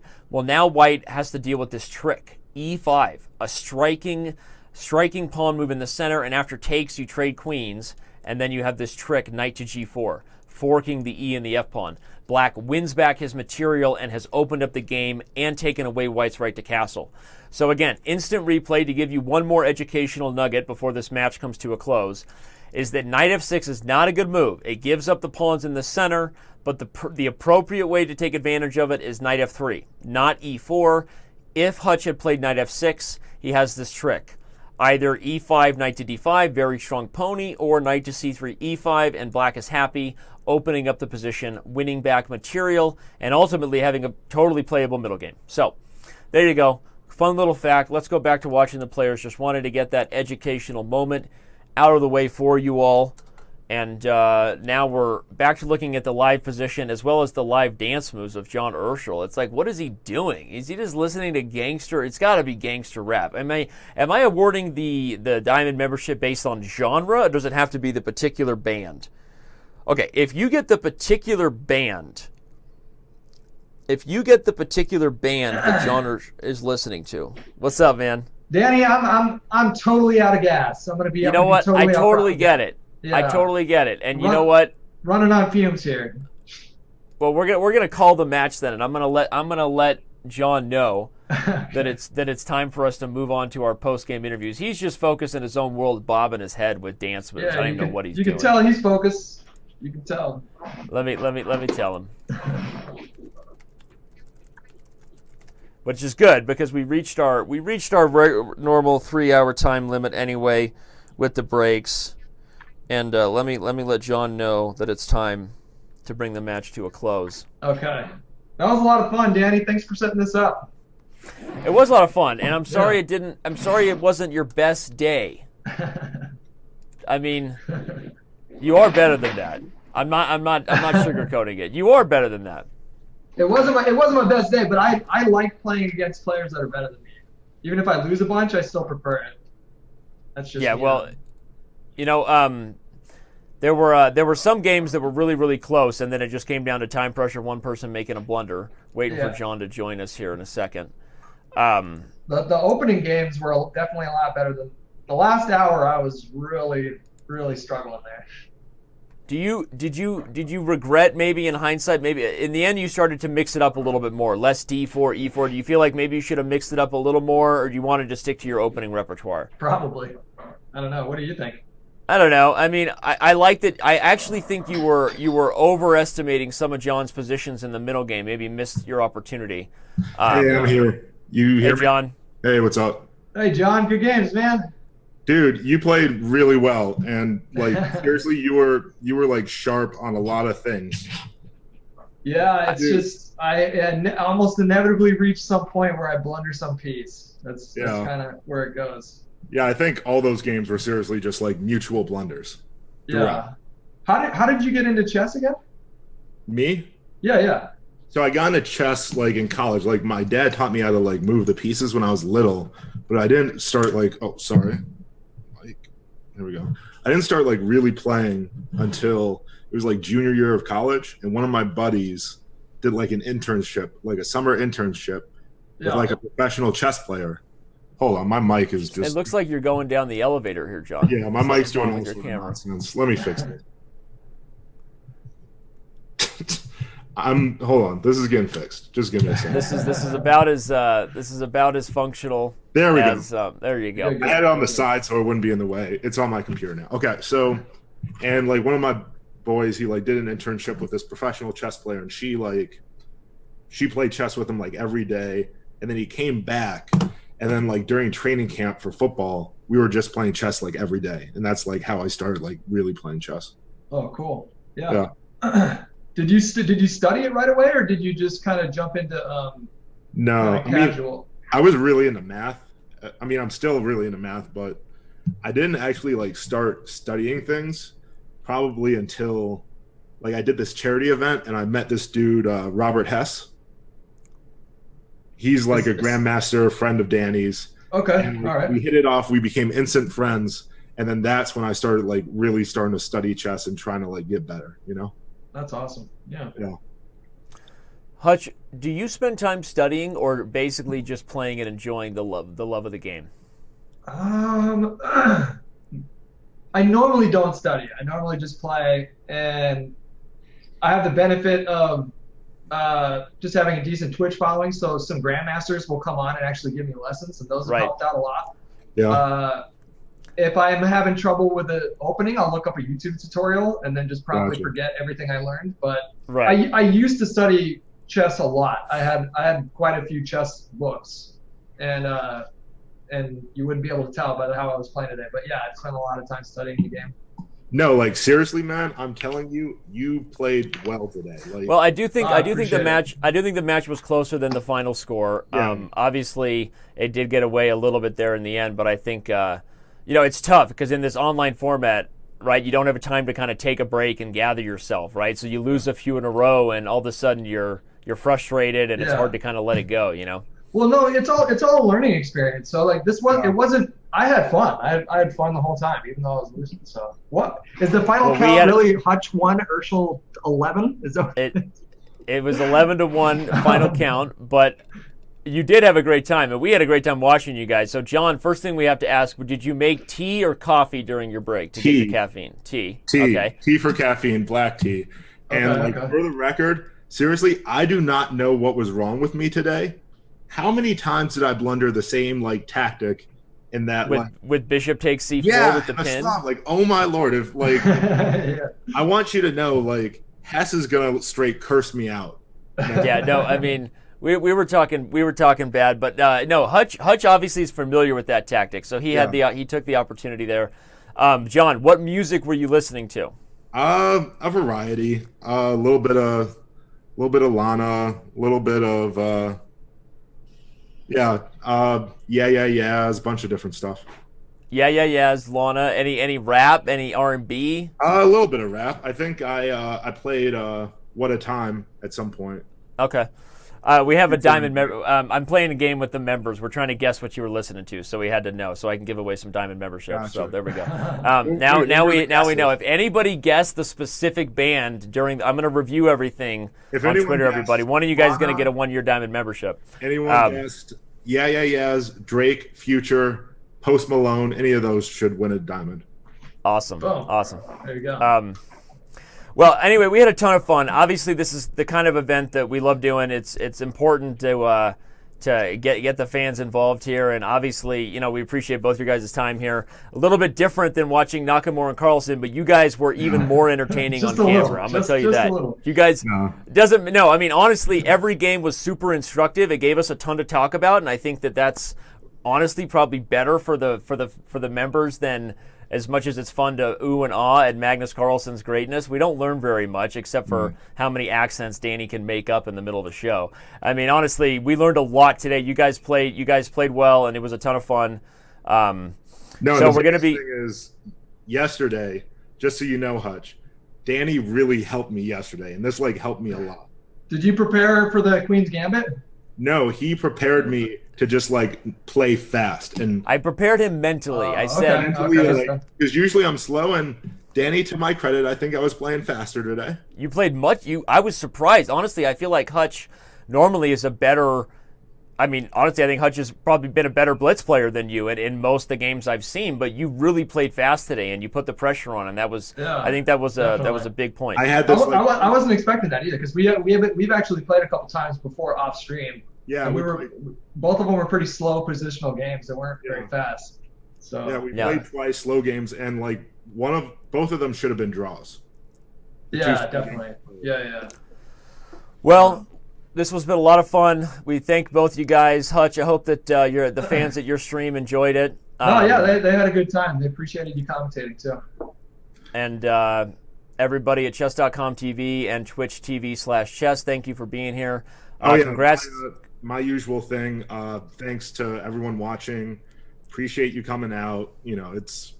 I really love the community, and I really appreciate the support you guys give.